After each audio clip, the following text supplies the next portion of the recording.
क्या कभी आपने सोचा है कि जिस इतिहास को पढ़कर हम और आप बड़े हुए वो असल में हमारा सच्चा इतिहास है ही नहीं। आज जिस शख्सियत से हम आपको मिलवाने वाले हैं ये वो शख्सियत हैं जो भारत के गौरवशाली अतीत की मिट्टी को खोदते हैं और दूसरी तरफ दूसरे हाथ से विकसित भारत की नींव तैयार कर रहे हैं। इनके बारे में आपको बताऊं, ये प्रधानमंत्री की आर्थिक सलाहकार परिषद के सदस्य हैं और दुनिया भर की किताबें लिखी और हर किताब जो आप पढ़ेंगे वो आपको पल भर ठहरने सोचने पर मजबूर कर देगी या कहेंगे कुछ आपके साथ आपके अंदर बदल देगी। कहने को भारत को आजाद हुए 78 साल हुए हैं, लेकिन यह स्पष्ट तौर पर कहते हैं कि आज भी हमारे बौद्धिक विकास की चाबी जो है वो हमने गिरवी रखी है। जिन चीजों पर हमें गर्व करना चाहिए था उन्हीं चीजों को लेकर हम हीन भावना लिए बैठे हैं। इसीलिए मुझे लगा कि आज इस शो में थोड़ा हम खुद को बदलते हैं, थोड़ा अपनी सोच को बदलते हैं और अपनी संस्कृति सभ्यता पर आज वो सच जानते हैं जिससे हम और हमारी आने वाली पीढ़ियां गर्व कर सकें। संजीव नियाल जी, बहुत बहुत स्वागत है आपका। नमस्कार। कैसे हैं सर आप? बढ़िया, आप बताइए। ये कहते हैं कि इतिहास जो है वो विजेता को याद रखता है, लेकिन हमारा इतिहास जो है वो उसके जरिए लिखा गया जिन्होंने हमें गुलाम किया। क्या यही वजह है कि हिंदुस्तानियों में वो एक थोड़ी सी एक संकोच की या हीन भावना, शायद गलत शब्द हो जाएगा, जो एक एहसास आता है कि we are not very proud of. जबकि जब मैं आपके इंटरव्यूज देखता हूं, आपकी किताबें पढ़ता हूं, तो मुझे लगता है कितना कुछ तो हमारे पास है, हमें तो दिन रात गर्व करना चाहिए था। आप सही कह रहे हैं। जो हमको जो इतिहास के टेक्स्ट बुक में जो पढ़ाया जाता है वो हमारा इतिहास है ही नहीं। वो हमारे ऊपर जिन्होंने आक्रमण किया था उनका इतिहास है। तो आप अगर हमारे टेक्स्ट बुक में या जो नॉर्मल सरकारी इतिहास को पढ़ेंगे तो आपको लगेगा कि देखिए हम लोग सिर्फ यहाँ बैठे हुए थे, शायद कुछ मतलब मेडिटेशन या प्राणायाम कर रहे थे, दूसरे दुनिया से लोग आए, हमारे ऊपर उन लोगों ने राज किया और उन्होंने हमें सभ्यता दी। और इसीलिए हम कहेंगे कि देखिए ये मुगलों ने दिया, ये चीज़ें हैं अंग्रेज़ों ने दिया, और हम मतलब यहाँ हमारा इसमें कोई एजेंसी नहीं है, आपको लगेगा। जबकि हमारा जो इतिहास है वो पूरी तरह से अलग इतिहास है, जिसमें हाँ ये सच है कि दुनिया भर से लोग आए, आक्रमणकारी भी आए, लेकिन हम भी दुनिया भर घूमे। हम लोगों ने भी कहीं कहीं व्यापार करने, हमारे विचारों को बढ़ावा देने के लिए, प्रचार करने के लिए, हमारी सभ्यता को आगे बढ़ाने के लिए हम भी दूसरे देश गए। हमने भी बहुत वैज्ञानिक और सांस्कृतिक आविष्कार किए। तो ये जो हमारे जो इतिहास के जो ये नैरेटिव है उसको फिर से जाके हमें फिर से परखना पड़ेगा और अवशेषों के आधार पे, मतलब ये नहीं कह रहा हूँ कि कुछ भी हम मान लें, on the basis of evidence, तो सबूत होना चाहिए, उसके आधार पे फिर से लिखना चाहिए। मैं इसी को अगर और इजी फ्रेम करता हूँ, हमने नेटफ्लिक्स, आज क्योंकि ओटीटी का दौर है, हम देखते हैं रोमन अंपायर को लेकर फिल्में बनती हैं जी, ग्रैंड दिखाया जाता है, ऑटोमन अंपायर का जिक्र होता है, ईरान जो है वो अपनी पर्शियन हिस्ट्री को लेकर बहुत सारी बातें करता है। हिंदुस्तान को किस चीज पे गुरूर करना चाहिए? तो हम अगर ऐसा कभी देखेंगे तो आप देखेंगे वो मुगलों पे किया जाएगा। हाँ। अब याद रखिए कि मुगल बाहर से आए थे, अभी जो उज़्बेकिस्तान है वहाँ से आए थे, वो आक्रमणकारी थे, उन्होंने हमारे ऊपर राज किया। हाँ, उनके राज करने की वजह से ताजमहल भी बना, लेकिन अगर हमें ताजमहल अच्छा लगता है देखने में, इसका मतलब नहीं है कि हम अपने ऊपर जिन्होंने राज किया उनके बारे में उस अपनी गुलामी को हम लोग मतलब एक त्यौहार की तरह से उसको सेलिब्रेशन करें। ऐसा भी नहीं होना चाहिए। तो ठीक है, मैं विक्टोरिया मेमोरियल के बिल्डिंग को देख के मुझे भी अच्छा लगता है, ताजमहल को देख के भी अच्छा लगता है। इसका मतलब नहीं है कि मैं अपने गुलामी को सेलिब्रेट करूं। बट जैसे जो मुगलों का लॉजिक आता है वो ये आता है कि वो यहीं रह गए, जो अगली पीढ़ी है वो यहीं की पीढ़ी। तो देखिए फिर तो स्वतंत्रता संग्राम की कोई ज़रूरत ही नहीं थी, अंग्रेज़ भी यहीं रह जाते। तो ये तो कोई सोच ही नहीं है। देखिए वो यहाँ आए, किस लिए आए थे? लूटने के लिए। लूटने के लिए आए थे, ये मैं नहीं कह रहा हूँ। हाँ, बाबर ने अपने बाबरनामा में साफ कहा है कि मैं भारत लूटने के लिए आया। उसके बाद जो भी उनके बाद हुमायूं, अकबर इत्यादि थे, कुछ अच्छे सम्राट थे, कुछ नहीं थे, लेकिन वो बात नहीं है। हर एक में यही था कि लूटना चाहिए, और लूटा भी उन्होंने। कुछ उन्होंने अच्छी अच्छी इमारतें भी बनाई, ये भी सही है। ये मैं नहीं कह रहा कि ताजमहल को देख के अच्छा नहीं लगता है, बना देखता है, लेकिन याद रखिए कि ये जब यहाँ राज कर रहे थे तो ये लूट रहे थे, और हमेशा वो वापस फरगना जाने की कोशिश में थे। ये भी लोग भूल जाते हैं। लोग कहते हैं ना कि यहाँ रह गए और अंग्रेज यहाँ से सब माल उठा के ले जा रहे थे, इंग्लैंड ले जा रहे थे। देखिए, इनमें भी यही मकसद था। मकसद तो उनका एक ही था। औरंगजेब ने भी स्वयं 2-3 बार प्रयास किया, बल्ख और अफगानिस्तान से बल्ख जाके उज़्बेकिस्तान तक रास्ता साफ करने के लिए, जिससे मुगल वापस जा सके और वहाँ अपना पुराना राज तैमूर लंग का जो राज था, वहाँ जो उनका एम्पायर था, उसको फिर से उसका गठन किया जाए, उसका प्रयास किया। और हमारे देश के आर्थिक जो भी हमारे पास साधन थे उसके आधार पे किया। तो even in the 1600s, the Mughals, this is well over 100 years, मतलब मुगल यहाँ बसने के 100 साल बाद भी ये लोग कोशिश कर रहे थे कि वापस उज़्बेकिस्तान में जाके अपना समरकंद में राज करें। तो ये कहना कि यहाँ बस गए और ये आराम से भारतीय बन गया, ऐसा नहीं है। बट जैसे मैं जब उन हिस्टोरियन से मिलता हूँ या पॉडकास्ट करता हूँ जो मुगल हिस्ट्री के प्रति थोड़े सॉफ्ट है, तो उनका एक लॉजिक आता है कि जिस सोने की चिड़िया का जिक्र हम करते हैं वो औरंगजेब के ज़माने की थी, जिसे लूट गए। औरंगजेब के ज़माने में हमारी जीडीपी बेहतर थी। जो ये भी गलत है। ये सही है, और ये एंगस मेडिसन के स्टेटिस्टिक्स से देते हैं। देखिए, उस ज़माने में जो ये कह रहे हैं कि जो सोने की चिड़िया का ज़माना है, देखिए आज से 1000 साल पहले, मतलब औरंगजेब से 700 साल पहले हमारी जीडीपी दुनिया से 30% थी। वहाँ से घटते घटते घटते घटते जब अंग्रेज़ों ने हमारा देश को मतलब टेक ओवर जब किया, तब तक 15-18% पर रह गई थी। मतलब हाँ, अंग्रेज़ों के ज़माने में और घट के 4% पे पहुंचा। लेकिन याद रखिए कि 30 से 18% तो मुगलों के राज में हुआ। तो 18 से 4 अंग्रेज़ों ने किया। तो वर्ल्ड जीडीपी का हमारा जो हिस्सा है वो 1000 साल तक घटता गया, और 90 के दशक तक, मतलब आज से 20 साल पहले तक ये घटता गया। मतलब स्वाधीन होने के बाद भी ये हमारा जो दुनिया में हमारा जो शेयर है वो घटता गया। ये सिर्फ पिछले 25 साल में हमारा शेयर बढ़ा है। तो ये कहना कि मुगलों के ज़माने में हाई था, ये कहना गलत है, क्योंकि ये उसके पहले से घट गया था और उसके बाद फिर से घटा। और मैं ही नहीं कह रहा हूँ, आप देख लिए उस समय जो यहाँ टैवर्नियर, बर्नियर बोल के यूरोपियन ट्रैवलर्स, एडवाइज़र्स, यहाँ उन्होंने उनके किताबों में लिखा हुआ है कि हाँ, मुग़ल साम्राज्य में बहुत साधन तो था, लेकिन गरीबी भी बहुत थी, क्योंकि ये लोग अंधाधुंध इसको युद्ध में खर्च कर रहे थे। वो औरंगज़ेब स्वयं उसने बहुत साल मराठा शिवाजी के साथ युद्ध किया, उसमें पूरा खर्च हुआ। तो औरंगज़ेब के समय में भी पूरी तरह से अर्थव्यवस्था टूट गई थी, और औरंगज़ेब की मृत्यु हुई 1707 में। 1707 ईस्वी से 30 साल के अंदर नादिर शाह ने दिल्ली को लूटा। तो मतलब क्या हुआ उस 3 साल में? अगर इतना ही अर्थव्यवस्था का यही इतना बढ़िया परिस्थिति में औरंगज़ेब छोड़ के गए थे, तो इतनी आसानी से कहीं पर्जिया से नादिर शाह के यहाँ लूट के कैसे गए? क्योंकि उस समय तक पूरी व्यवस्था, मतलब मिलिट्री व्यवस्था, आर्थिक व्यवस्था टूटने लगी थी। ओके, तो वो कौन सा दौर था जहां पर भारत को अपनी हिस्ट्री पर सबसे ज्यादा गर्व करना चाहिए, जो आप कह रहे हैं कि 30% देखिए, ये ग्लोबल हमारा जीडीपी था? ये हजारों साल के इतिहास में कुछ अच्छे समय रहे, कुछ बुरे समय रहे। तो ऐसा नहीं है कि एक लाइन में आप बता सकते हैं। दूसरी बात है, बहुत बड़ा देश है, तो इस इतने बड़े देश में कुछ जगह में ऊपर, मतलब उनका ग्राफ ऊपर है, कहीं नीचे है। तो जिस समय जैसे उत्तर भारत में तुर्कियों के वजह से उथल पुथल चल रहा था, उसी समय दक्षिण भारत में विजयनगर जैसा एक साम्राज्य, एक शहर था, जो उस समय विजयनगर, अभी उसको हम्पी कहते हैं हम, वो उस समय का मतलब 200 साल वो दुनिया के सबसे अमीर और सबसे बड़ा शहर था। 200 साल।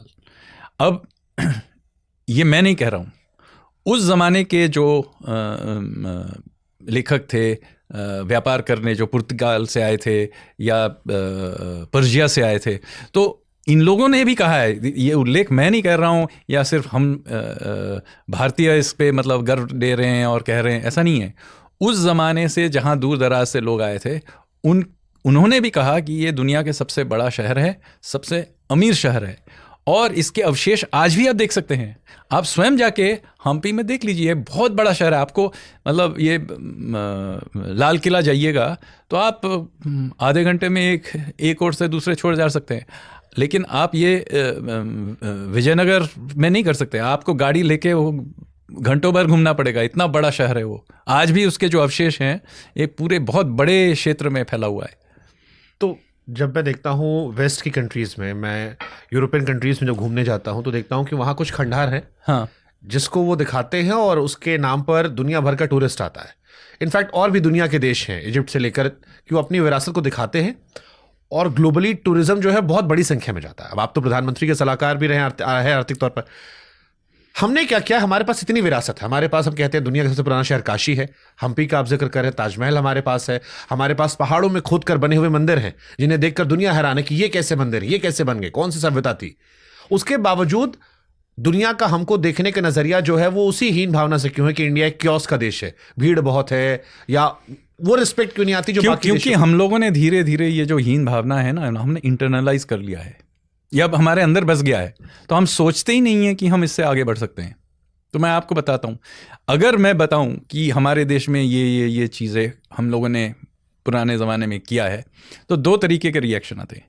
एक है कि इतने राष्ट्रवादी हैं कि कुछ भी आप कहो बोले हाँ हाँ ये भारत में किया गया था, ये भी गलत है।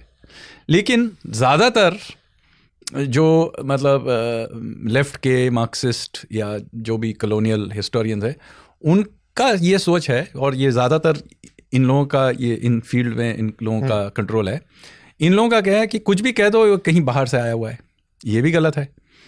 तो इसीलिए मैंने शुरू में आपको बताया कि सबूत और अवशेषों के आधार पे ये हमें जो हमारी जो असली विरासत है उसके बारे में हमको मतलब पहले तो रिसर्च करना चाहिए, और फिर उसके आधार पे इसका हमारे जो अभी जो फोर्ट पैलेस वगैरह हैं उनका देख रेख भी करना चाहिए।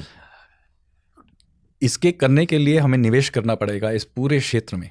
एक तो है टूरिज्म के क्षेत्र में, दूसरा है कल्चर के दृष्टिकोण से, कहीं कहीं धर्म के दृष्टिकोण से। तो इस पूरे क्षेत्र में हमें सिस्टमैटिक निवेश करना पड़ेगा, और इसको करने के लिए पहला कदम यह है कि हम अपने इतिहास को ही पहले समझें, क्योंकि हम अपने इतिहास को समझते ही नहीं हैं। तो चूंकि हम अपने इतिहास को एक या तो कॉलोनियल दृष्टिकोण से देखते हैं या मार्क्सिस्ट दृष्टिकोण से देखते हैं, तो हमको लगता है कि ये तो कोई बहुत बड़ी चीज़ नहीं है, तो पड़ा हुआ है, खंडहर है। जबकि इसका देखरेख करना, कहीं भी दुनिया में जाइए कि किस मतलब गर्व के साथ किस तरीके से लोग देखरेख करते हैं, ये देखने लायक है, लेकिन हम करते नहीं हैं। बट जैसे आपने कहा कि इतिहास हमें पहले तो पता होना चाहिए, इसीलिए मैं कह रहा ना कि ये पुनर्लिखन, फिर से इसका रिसर्च करना और इसको ठीक से रिसर्च करना। ये सिर्फ मैं भी ये भी नहीं कह रहा हूँ कि एक इस तरीके से करें कि हर चीज़ भारतीय है तो सबसे माने दुनिया में श्रेष्ठ है। ये भी हम अगर एक्सट्रीम कर देंगे तो फिर भी वो नहीं चलेगा, वो सबूत के आधार पे करना चाहिए। तो जैसे मैं जब अपने स्कूल में पढ़ता था तो जो मैंने हिस्ट्री पढ़ी उसमें मुझे बताया गया, पढ़ाया गया अच्छे से, रट गया बचपन में ही कि बाबर था, हुमायूं था, अकबर था, जहांगीर था, शाहजहां था, औरंगजेब था, बीच में दारा शिकोह था। मुझे पूरी सीरीज रट गई जी। बाकी नाम मुझे उस कदर नहीं रटाए गए, बताए गए, थोड़े थोड़े छू के निकल गए। जैसे हम टीवी की दुनिया में खेलते हैं, कौन सी खबर। तो आप देखिए विजयनगर साम्राज्य में उनके राजाओं का नाम बता सकेंगे? नहीं बता सकते। जबकि कृष्णदेवराय शायद भारत के इतिहास की सबसे कुछ माने बहुत बड़े सम्राटों में से एक हैं। हाँ, गौरवशाली, सब मैं कहूँगा गौरवशाली सब जो मतलब हमारे जो राजा महाराजा थे उनमें से उनका नाम होगा। लेकिन दक्षिण भारत में फिर भी कृष्णदेवराय का नाम का उल्लेख है। उत्तर भारत या पूर्व भारत या पश्चिम भारत में कोई इनका नाम ही नहीं जानता है। अमर चित्र कथा में शायद पढ़ा होगा उतना ही। तो उन पे कोई फिल्म भी नहीं बनी है। आप जो कह रहे थे पहले नेटफ्लिक्स में, कृष्णदेवराय पे कहाँ बना है। और यही सिर्फ नहीं, देखिए एक तो है हमारे भारत के अंदर का जो इतिहास है, लेकिन हम भारतीय तो पूरे दुनिया घूमे थे।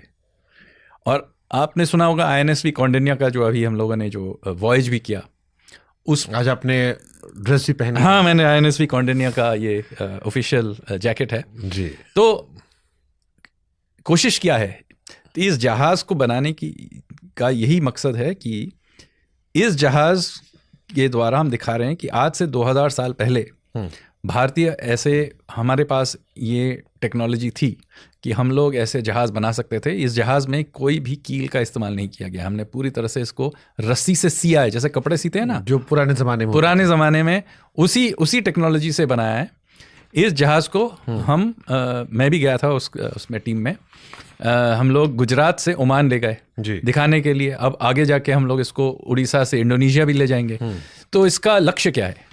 लक्ष्य ये है, ये दिखाना कि हम जो सोचते हैं कि हम यहीं थे, दुनिया भर से आक्रमणकारी थे और हमारा दुनिया में कोई अस्तित्व ही नहीं है, ये सही नहीं है। हम अगर देखें तो दुनिया में हमारा भी एक जो प्रभाव है वो आप देखेंगे पूरे, एक तरफ रोमन एम्पायर में भी था और दूसरे तरफ जापान, कोरिया, चाइना, पूरे साउथ ईस्ट एशिया, सब जगह भारतीय सभ्यता का जो ये जो प्रभाव है आपको दिखेगा। दुनिया में सबसे बड़ा हिंदू मंदिर कहाँ है? भारत में नहीं है, कंबोडिया में है, अंकोर वाट। आप अगर कोरिया में जाएंगे, हाँ, कोरिया का के इतिहास में उनके जो टेक्स्ट बुक में पढ़ाया जाता है, उनका इतिहास शुरू ही है कि वहाँ के एक राजकुमार ने अयोध्या की राजकुमारी से विवाह करके एक डायनेस्टी का स्थापना किया। हाँ, तो देखिए, तो मतलब कोरिया के मतलब आज भी वो लोग मानते हैं। हाँ, तो आप वासी हैं तो आप ही के कोई रिश्तेदार होते शायद। हाँ। इनफैक्ट ईरान में भी जो खामनी जिनकी डेथ हुई है, हाँ, उनकी भी 4 पीढ़ी बाराबंकी से आती थी। तो देखिए, तो दुनिया भर में ऐसे लोग हैं। मैंने जो कौंडिन्या का ये जो जहाज़ मैंने बनाया और मैंने ले गया, तो कौंडिन्या कौन थे? आज से 2000 साल पहले भारतीय कोई ये कंबोडिया, वियतनाम, उस एरिया में वो जहाज़ से जा रहे थे, कोई एक जहाज़, और उस जहाज़ में कोई ये कौंडिन्या नाम का एक कोई युवा उसका कैप्टन था। अब क्या हुआ कि वहाँ के स्थानीय कोई जनजाति थी, जो नागा जनजाति, उन्होंने इन पे आक्रमण किया। अब कौंडिन्या की परिस्थिति ये थी कि उसके पास उस नाव में कुछ गिने चुने उसके सेलर वगैरह थे, और वो भी लोग सिपाही थोड़ी थे, तो ये लोग तो व्यापारी थे। जो भी है, उन लोगों ने फिर भी बहुत वीरता दिखाई और इनका मतलब सामना किया। अब परिस्थिति उनकी बहुत ही मतलब गंभीर परिस्थिति थी, लेकिन उनका किस्मत इससे बदला कि इस जो जनजाति की जो राजकुमारी थी, उसका नाम था सोमा। सोमा ने कौंडिन्य को देखा और उनसे उनका एक विवाह का प्रस्ताव डाला। शायद कौंडिन्य बहुत देखने में अच्छे थे, मैंने नहीं जानता, बहुत वीर थे, जो भी कारण से सोमान उससे शादी करना चाहती थी। तो इन दोनों की शादी हुई, और इस शादी के होने के बाद साउथ ईस्ट एशिया का पहला हिंदू राज्य की स्थापना की गई। ये आज से 2000 साल पहले की बात है। तो इसका मतलब है ना कि कोई जहाज़ में बैठ के यहाँ से गया उतने दूर, उस ज़माने के टेक्नोलॉजी के आधार पे व्यापार करने। कोरिया कोई गया अयोध्या तो समुद्र के तट पे भी नहीं है, तो मतलब पहले नदी से गई होगी, ताम्रलिप्ति या चंद्रकेतुगढ़ बंगाल में कहीं, वहाँ से जहाज़ से गई होगी। तो आप देखिए कि हिंदू प्रभाव, बौद्ध धर्म का प्रभाव पूरे एशिया में भरा हुआ है। तो इसका मतलब है कि हम लोग पूरे दुनिया में घूमते थे, हमारे पास वो रिस्क टेकिंग एबिलिटी थी। हाँ, हम लोग हर क्षेत्र में, सिर्फ धर्म के क्षेत्र में नहीं, सभ्यता, विज्ञान, व्यापार, हर जगह में हम लोग रिस्क लेते थे। तो ये जो हमारी सोच है, जो आपने ये लोगो पहन रखा है, मैं जो रिसर्च कर रहा था, कि जो सिली हुई नाव है, इसमें ये जो आपने लोगो लगा रखा है, ये उस समय का GPS था जो लहरों को संकेत देता था। मतलब जो आपने ये नाव बनाई थी, जो कीलों से नहीं धागों से बनी थी, उसमें जो ये गंड भेरुंड और सिंह व्याली, इसके जो तो ये जो है गंड वरुंड, ये है कि कादम्ब जो डायनेस्टी है ये गोवा का, उसका ये सिंबल था। और आज भी कर्नाटक स्टेट का जो सिंबल है वो आज भी गंड वरुंड है। तो इसीलिए हम लोगों ने इसका इस्तेमाल किया। और सिम्हयाली जो है, आप देखेंगे चालुक्य या चोल राज के जो मंदिर हैं उनमें इसका सिंबलिज्म का प्रयोग किया जाता है। तो ये जो सब हैं, हम लोगों ने इनका मतलब इनको इसलिए इस जहाज़ में इन सिंबल्स का प्रयोग इसलिए किया कि हम दिखाना चाहते हैं कि ये सब आज यार पिछले 500-600 साल पुराने नहीं है, ये 2000 साल पहले का है। बट मेरे मन में फिर सर एक कॉमन हाँ। सवाल आता है कि जो बातें आप पॉडकास्ट से बता रहे हो, ये बातें अगर बच्चों को बचपन से बताई जाएं तो शायद चीज़ें ज़्यादा बेहतर होंगी।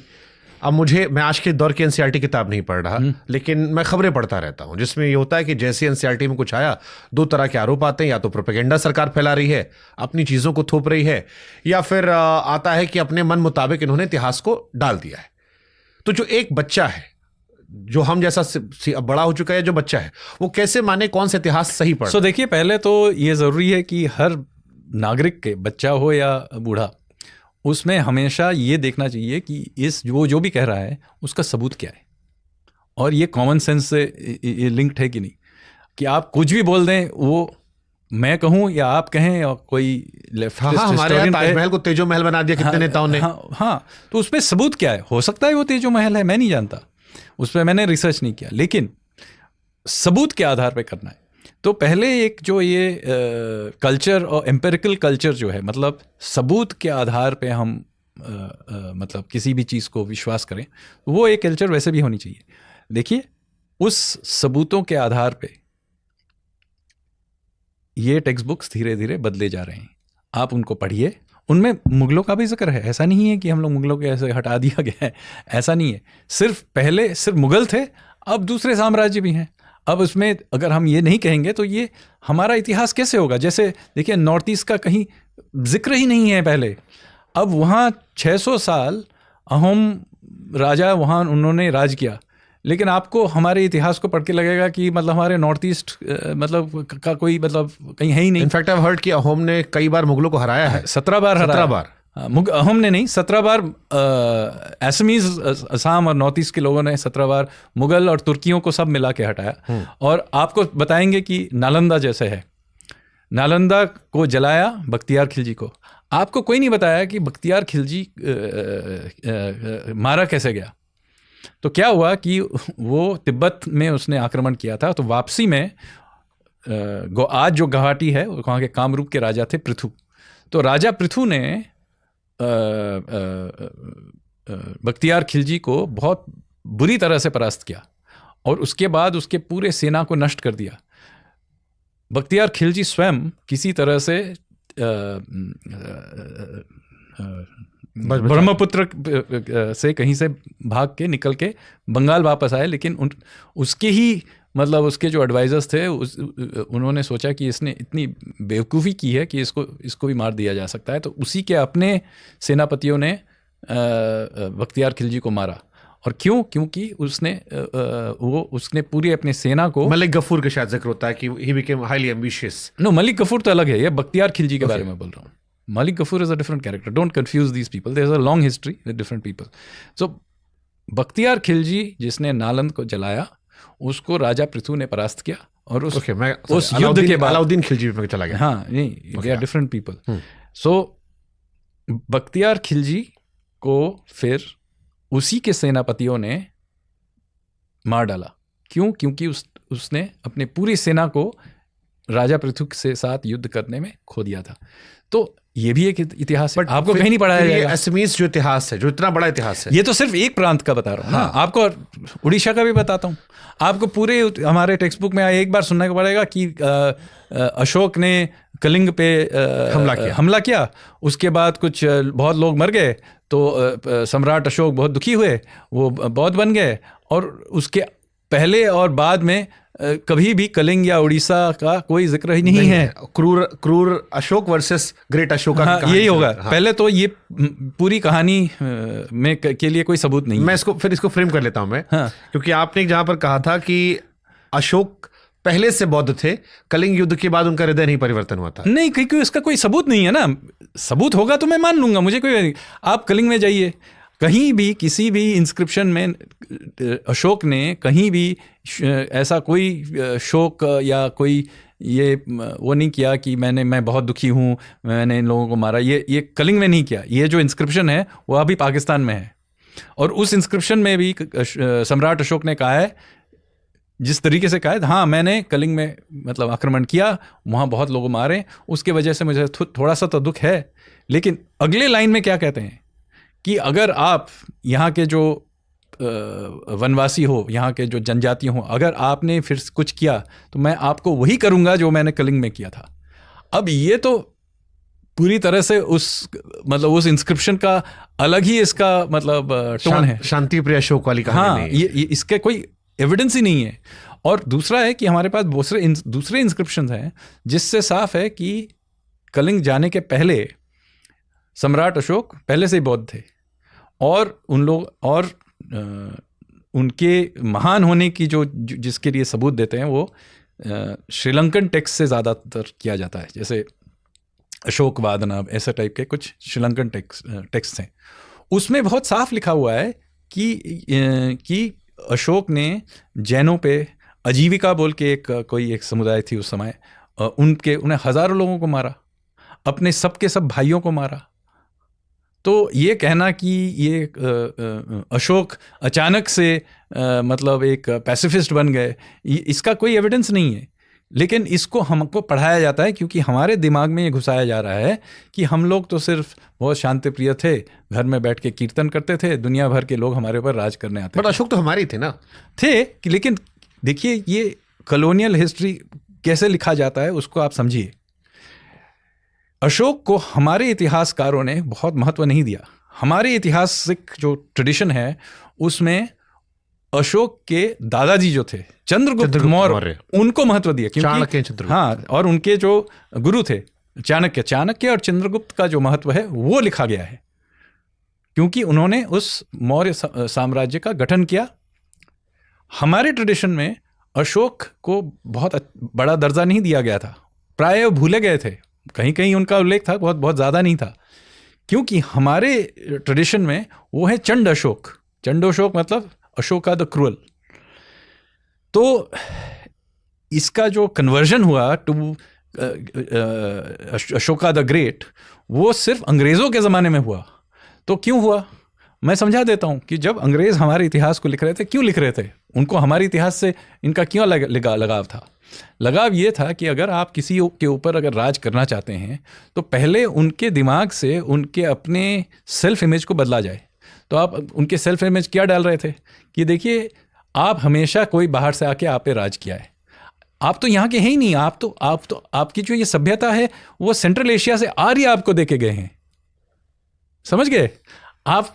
तो देखिए हम लोग तो अंग्रेज़ कह रहे थे हम भी आर्य हैं, तो जैसे आपको मतलब आर्य को आपकी सभ्यता आर्य दे गए, हम तो आपको सिर्फ सॉफ्टवेयर अपडेट दे रहे हैं, तो आप पे हम राज कर रहे हैं, तो आपको क्या दुख है, तो आप भी बाहर से ही आए हो, यही आपके दिमाग में घुसाएगा। हाँ, मतलब बचपन से हमने पढ़ा है कि द्रविड़ आर्य अलग अलग हाँ, अलग है। साउथ इंडियन जो है वो द्रविडियन है, हम जो है वो बाहर के लोग हैं, we are not originally from India. हाँ, तो यही तो क्यों, बट ये रिसर्च जो भी नहीं आई उसमें जिससे बुलशिट कहा गया है। नहीं, तो यही तो बता रहे हैं ना, तो आपके दिमाग में पहले ये घुसाया जाएगा कि आपकी सभ्यता आपकी है ही नहीं, आप कहीं दूसरे कहीं से आके आपको दिया, तो फिर बाहर के लोग फिर आप क्यों कर रहे हैं, हम तो आपको सिर्फ सॉफ्टवेयर अपडेट दे रहे हैं।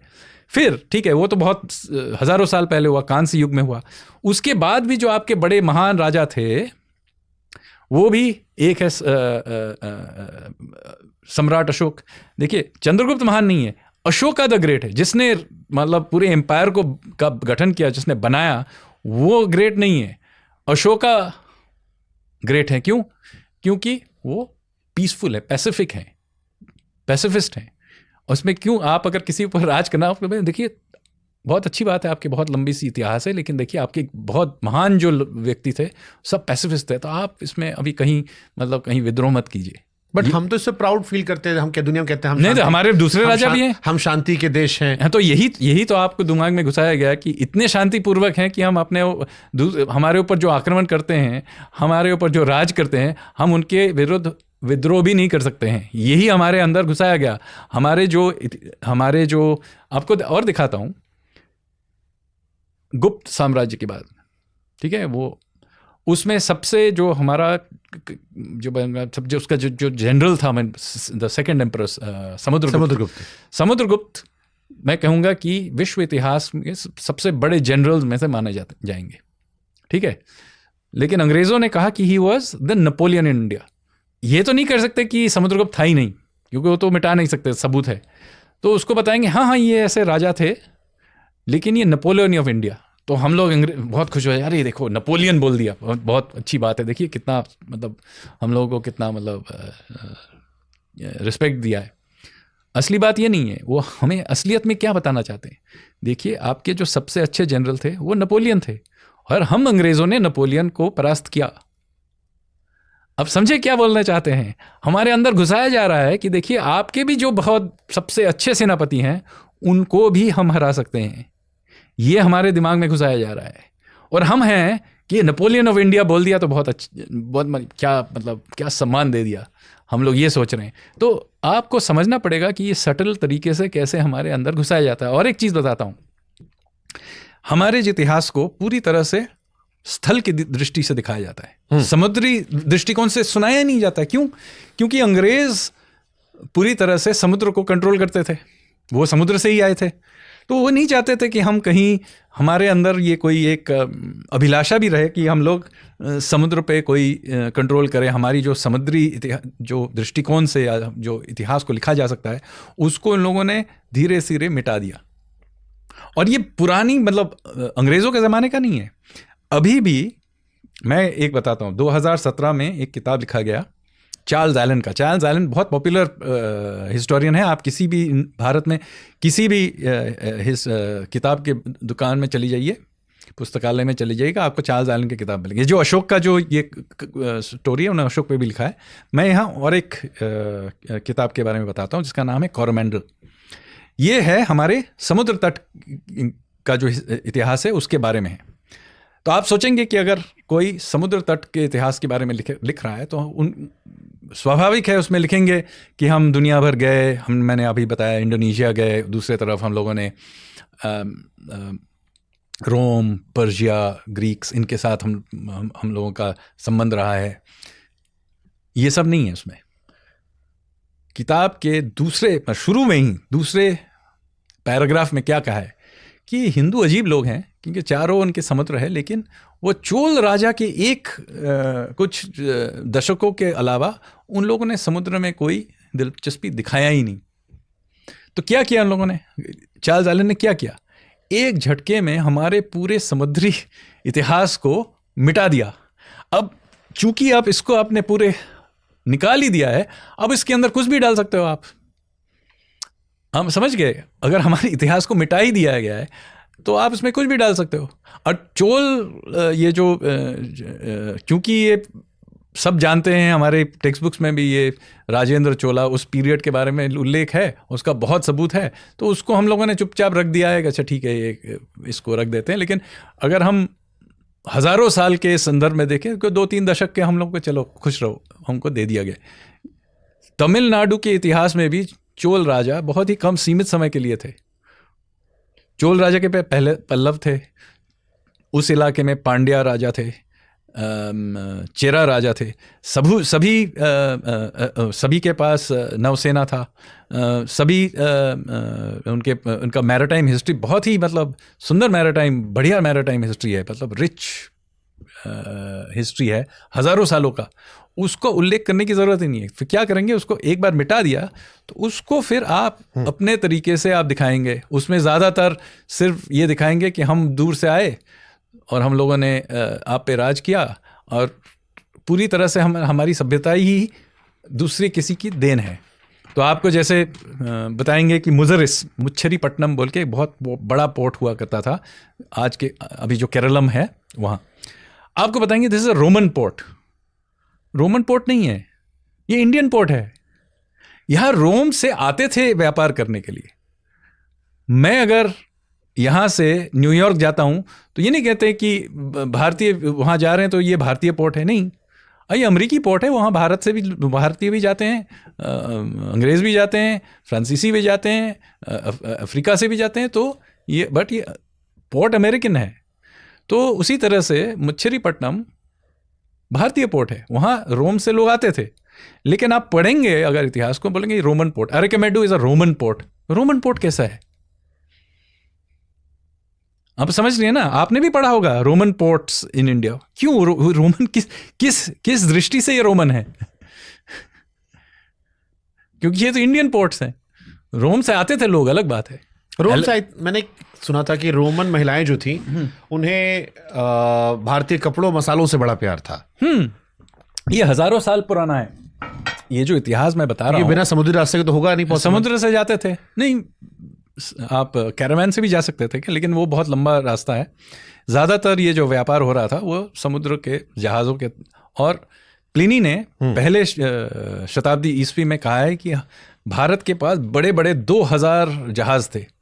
मतलब हमारे पश्चिमी तट पे 2000 जहाज़ थे, वैसे ही पूर्वी तट पे होगा तो 4000 ऐसे जहाज़ लीजिए। और एक बड़े बड़े जहाज़ थे जिनमें 1000 लोग तक एक जहाज़ में मतलब यहाँ से भारत से मिस्र और पर्शिया जाने के लिए 2000 जहाज़ थे, आज से तकरीबन 2000 साल पहले। तो क्या हमारी जो पूरी हिस्ट्री है, मतलब ये एंशिएंट हिस्ट्री की बात कर लूँ या रिसेंट हिस्ट्री की भी, आफ्टर 1947 ऑल्सो जो हमने पढ़ा, हमने वही 4 नाम पढ़े हैं कि जिन्होंने हमें आज़ादी दिलाई है।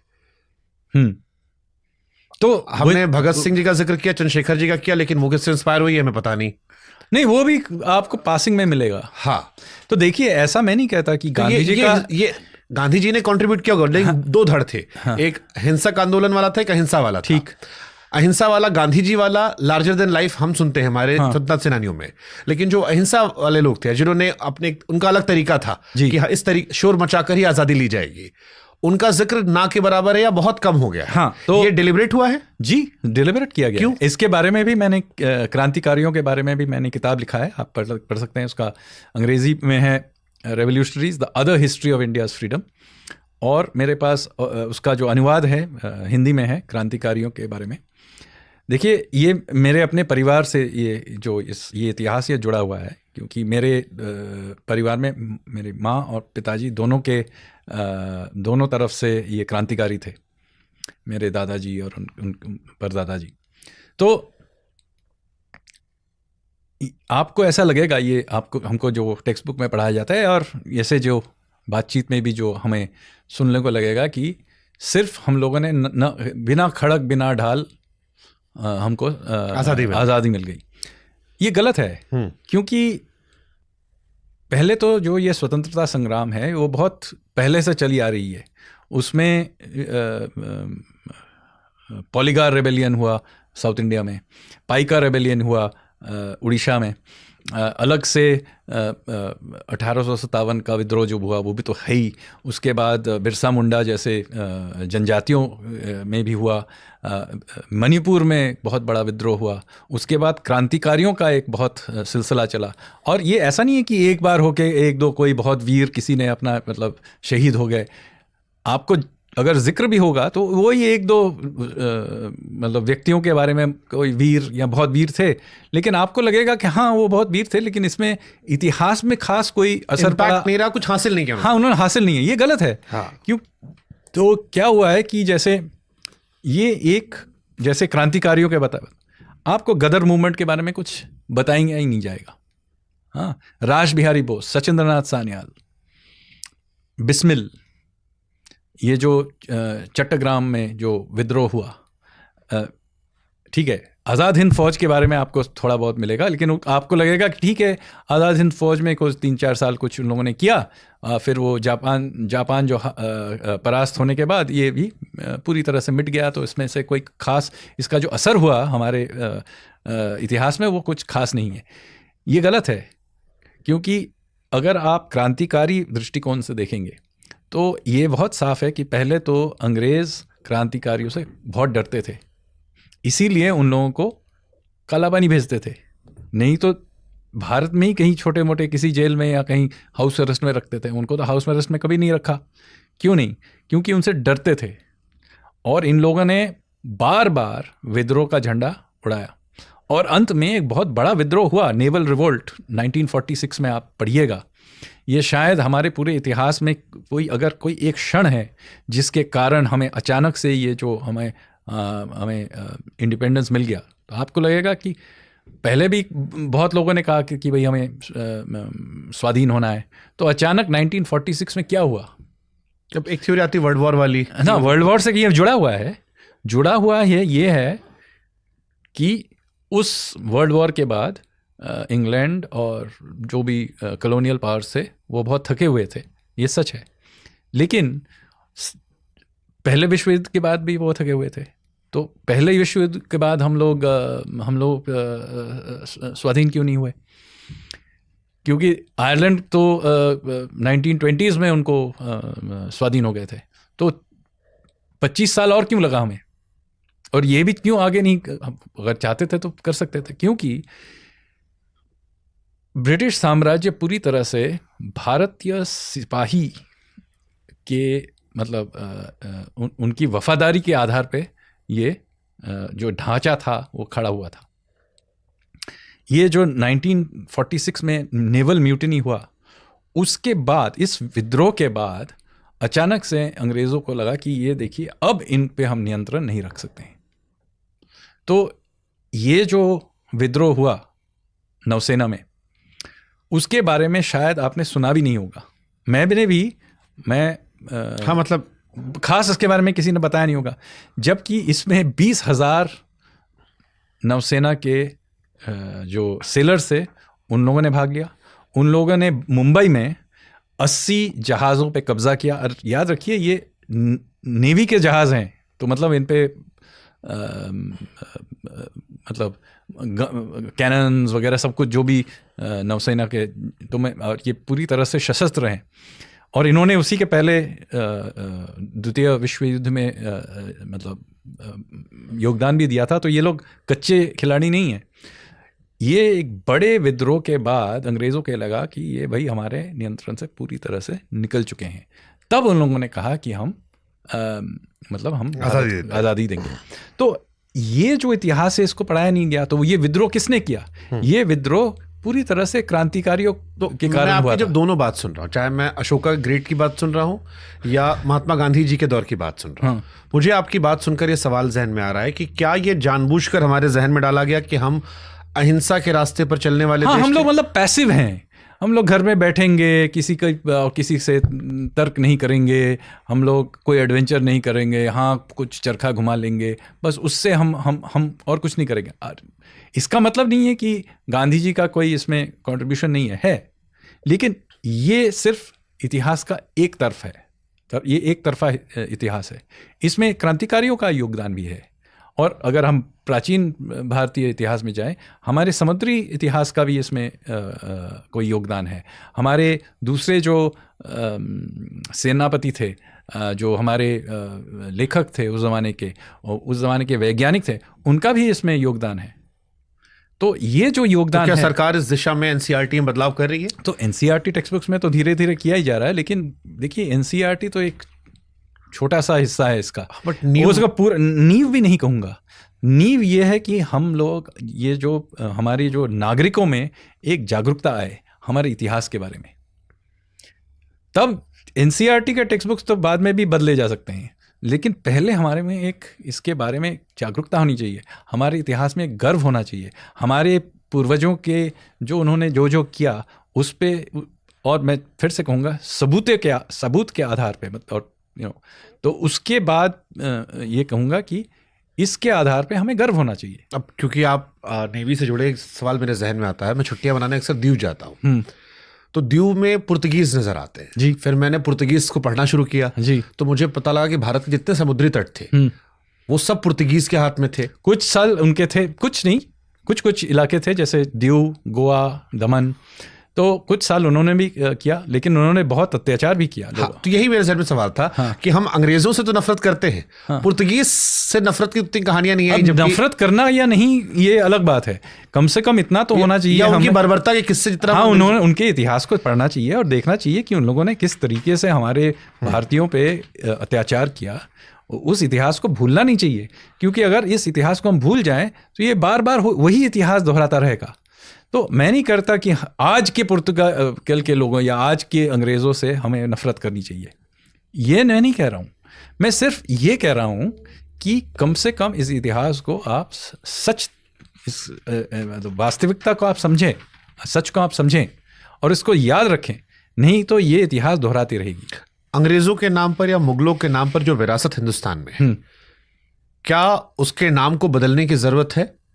आप देखिए इसका मतलब हाँ, कुछ सड़कों का नाम बदल सकते हैं क्योंकि उन लोगों ने हमारे कुछ जगहों का नाम बदला, तो उसको वापस ले जाएं। जैसे मैं कहूँगा इलाहाबाद, अब इलाहाबाद का पारंपरिक नाम प्रयाग है, तो हम अकबर ने उसका बदल दिया कि मतलब कि हमेशा के लिए बदल दिया, तो गलत है ना।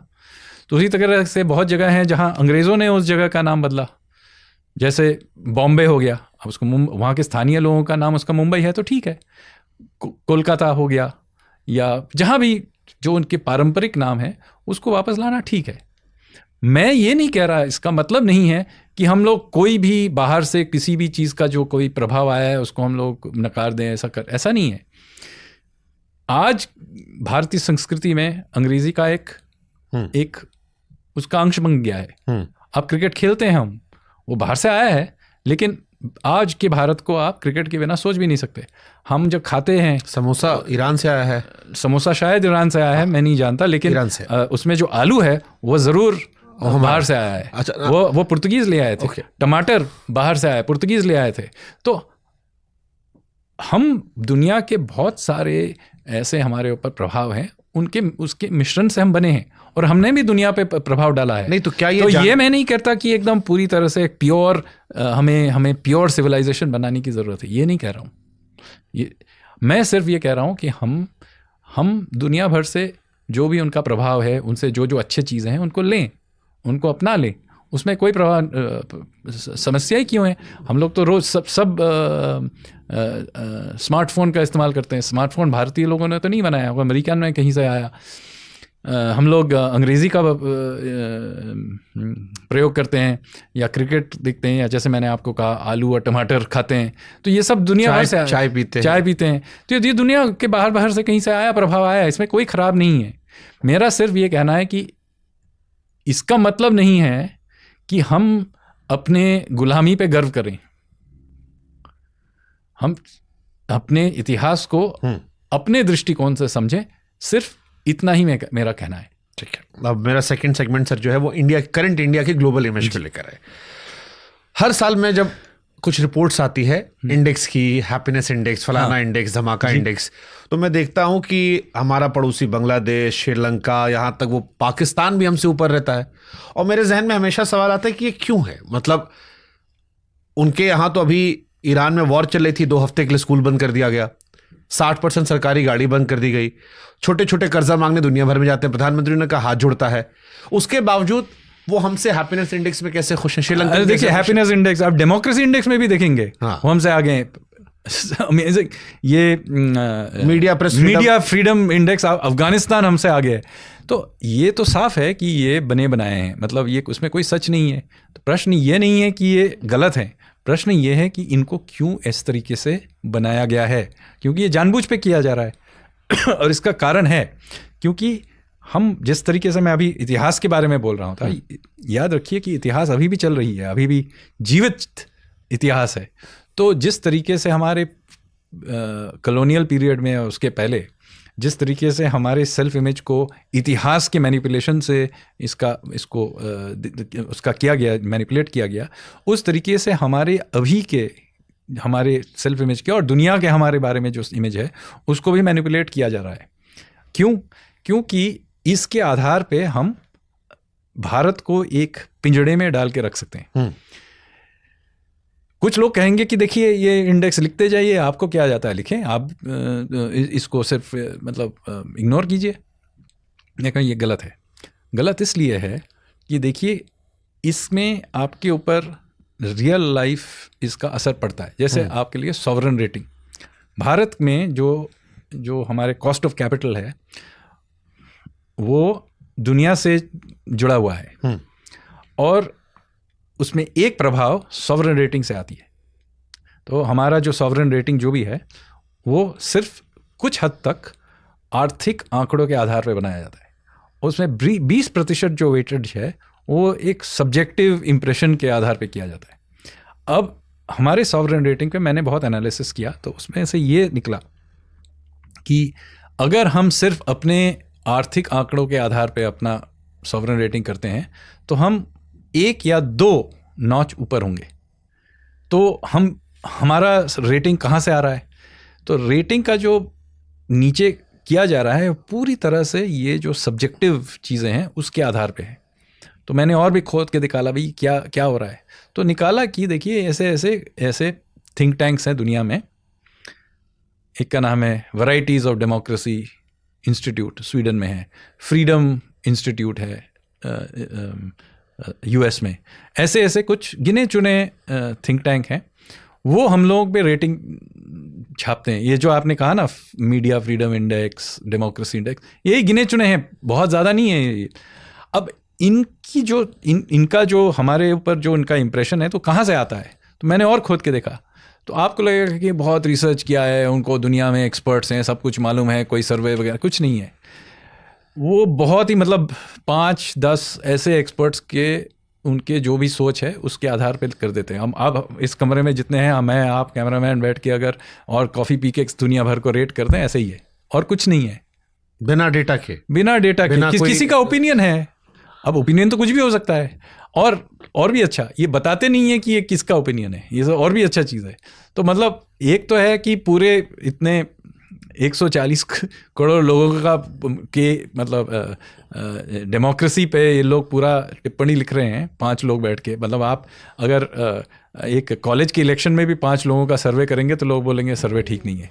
तो ये पूरे डेमोक्रेसी का और इसका दुनिया में उसका क्या रैंकिंग है, उस 5-6-10 लोगों का ओपिनियन लेके ये लोग छाप रहे हैं, और ये भी नहीं बताएंगे कि ये कौन 5 लोग हैं।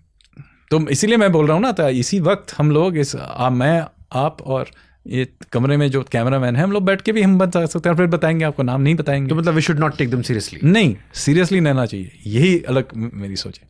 इनके रेटिंग को लोग क्यों कर रहे हैं? क्योंकि इसके आधार पे वो हमें एक पिंजड़े में डाल रहे हैं, आप समझ के, क्योंकि इसका असर एक रियल लाइफ असर होता है, वास्तविक असर है इसका।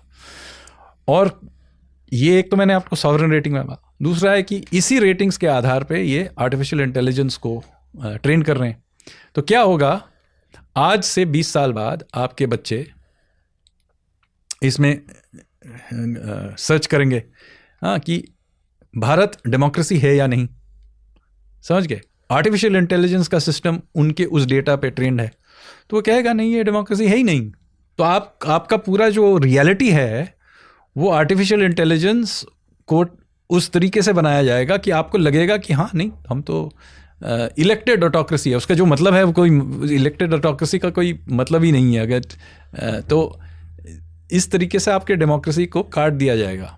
और इस पे आप ये मत सोचिए कि ये मैं ऐसा ही कह रहा हूँ, हमारे पूरे इर्द गिर्द में हम भारत के चारों ओर आप देखिए, सब जगह अचानक से ऐसे एक रेबेलियन होता है, रिवोल्ट होता है और तख्ता पलट दिया जाता है। वो कहाँ से आता है? ऐसे ही मैनिपुलेट करके बनाया जाता है जो ग्लोबल नैरेटिव है, और फिर बाद में आपको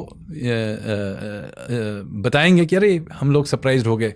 सरप्राइज नहीं है, आप इसमें लोग सिस्टमैटिक निवेश करते हैं, और इसमें इसीलिए हमें सतर्क रहने की बहुत ज़रूरत है कि जिस तरीके से हमें मैनिपुलेट का, आपको तो मैंने इतिहास के मैनिपुलेशन के बारे में कहा, आज के करंट हमारे देश के अंदर जो भी बाहर के जो शक्तियां हैं वो हमें मैनिपुलेट करती हैं।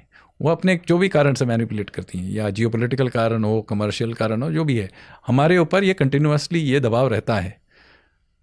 हमारी ये समस्या है कि हमारे यहाँ जो मीडिया है वही इनको बढ़ावा देती है। आपने देखा है ये जो डेमोक्रेसी इंडेक्स हमारे फ्रंट पेज पे आता है, हमारे कोई जर्नलिस्ट इसमें खोद के नहीं निकालते कि ये डेमोक्रेसी इंडेक्स आया कहाँ से, हैप्पीनेस इंडेक्स आया कहाँ से। और हैप्पीनेस वैसे भी आप हैप्पीनेस का डिफिनेशन ही नहीं निकाल सकते, तो आपने दुनिया को रेट कर दिया। अगर आप कौन खुश है नहीं है वो डिफाइन करना बहुत कठिन है।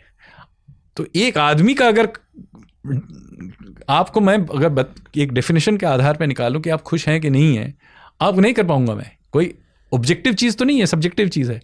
लेकिन इन लोगों ने पूरे दुनिया के 200 देशों को नाप के बताया कि ये लोग, ये पूरा देश खुश है, ये पूरा देश ये तो अजीब है।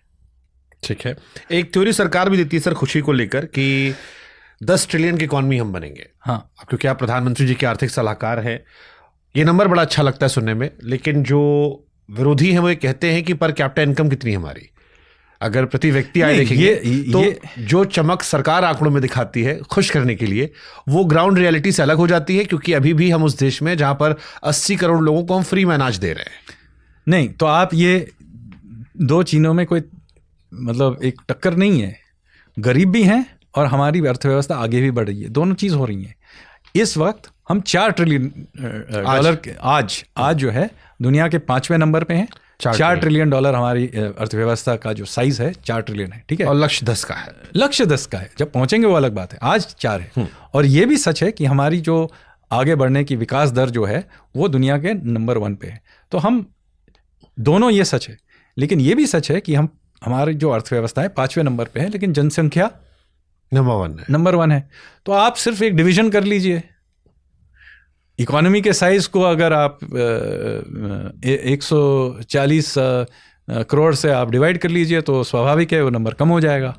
हाँ, तो बट चाइना है तो चाइना अभी हमसे कहीं आगे, हमसे 15 साल पहले इन लोगों ने इकोनॉमिक जो रिफॉर्म्स है उन लोगों ने शुरू किया, तो वो आगे हैं। तो चलिए आप इकोनॉमिकल एडवाइजर है, समझ लेता हूं मैं। चाइना ने नहीं, अब ये बात ठीक से समझिए।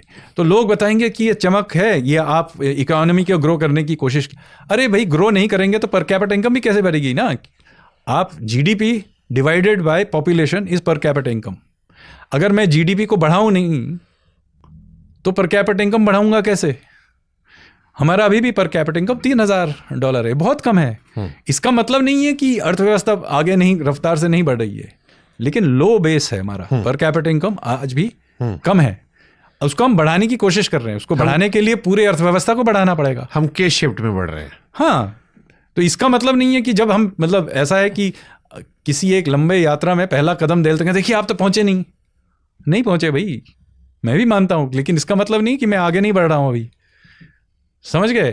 तो ये कहना कि अरे आप क्यों, हाँ, हम जो हमारी जो आगे बढ़ने की जो रफ्तार है वो अच्छी है, यही सिर्फ बता रहे हैं आपको।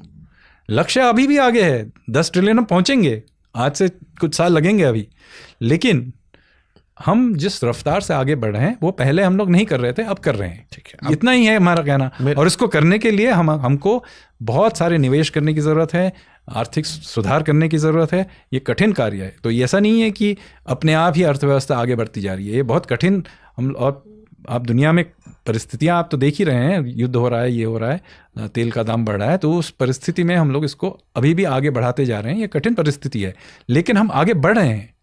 मेरे एक वॉर एक्सपर्ट आए थे भी कुछ दिन पहले। तो उन्होंने कहा ये जो ईरान की वॉर चल रही है, ये इंडिया को इकोनॉमिकली बूस्ट कर सकती है। और उनका लॉजिक ये था कि हमारे पास दुनिया की सबसे बड़ी 5th ऑयल रिफाइनरी है, अब कतर में रिफाइनरी बंद हो गई। ये सब बहुत कॉम्प्लिकेटेड चीज़ है। देखिए, दुनिया में युद्ध होना अच्छी चीज़ नहीं है, इसमें तेल का दाम बढ़ जाता है।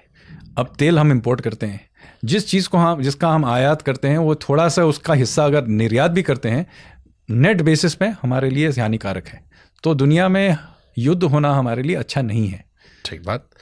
अब आपने अभी चाइना का जिक्र किया था, क्योंकि आप इसके एक्सपर्ट हैं, आप समझा सकते हैं।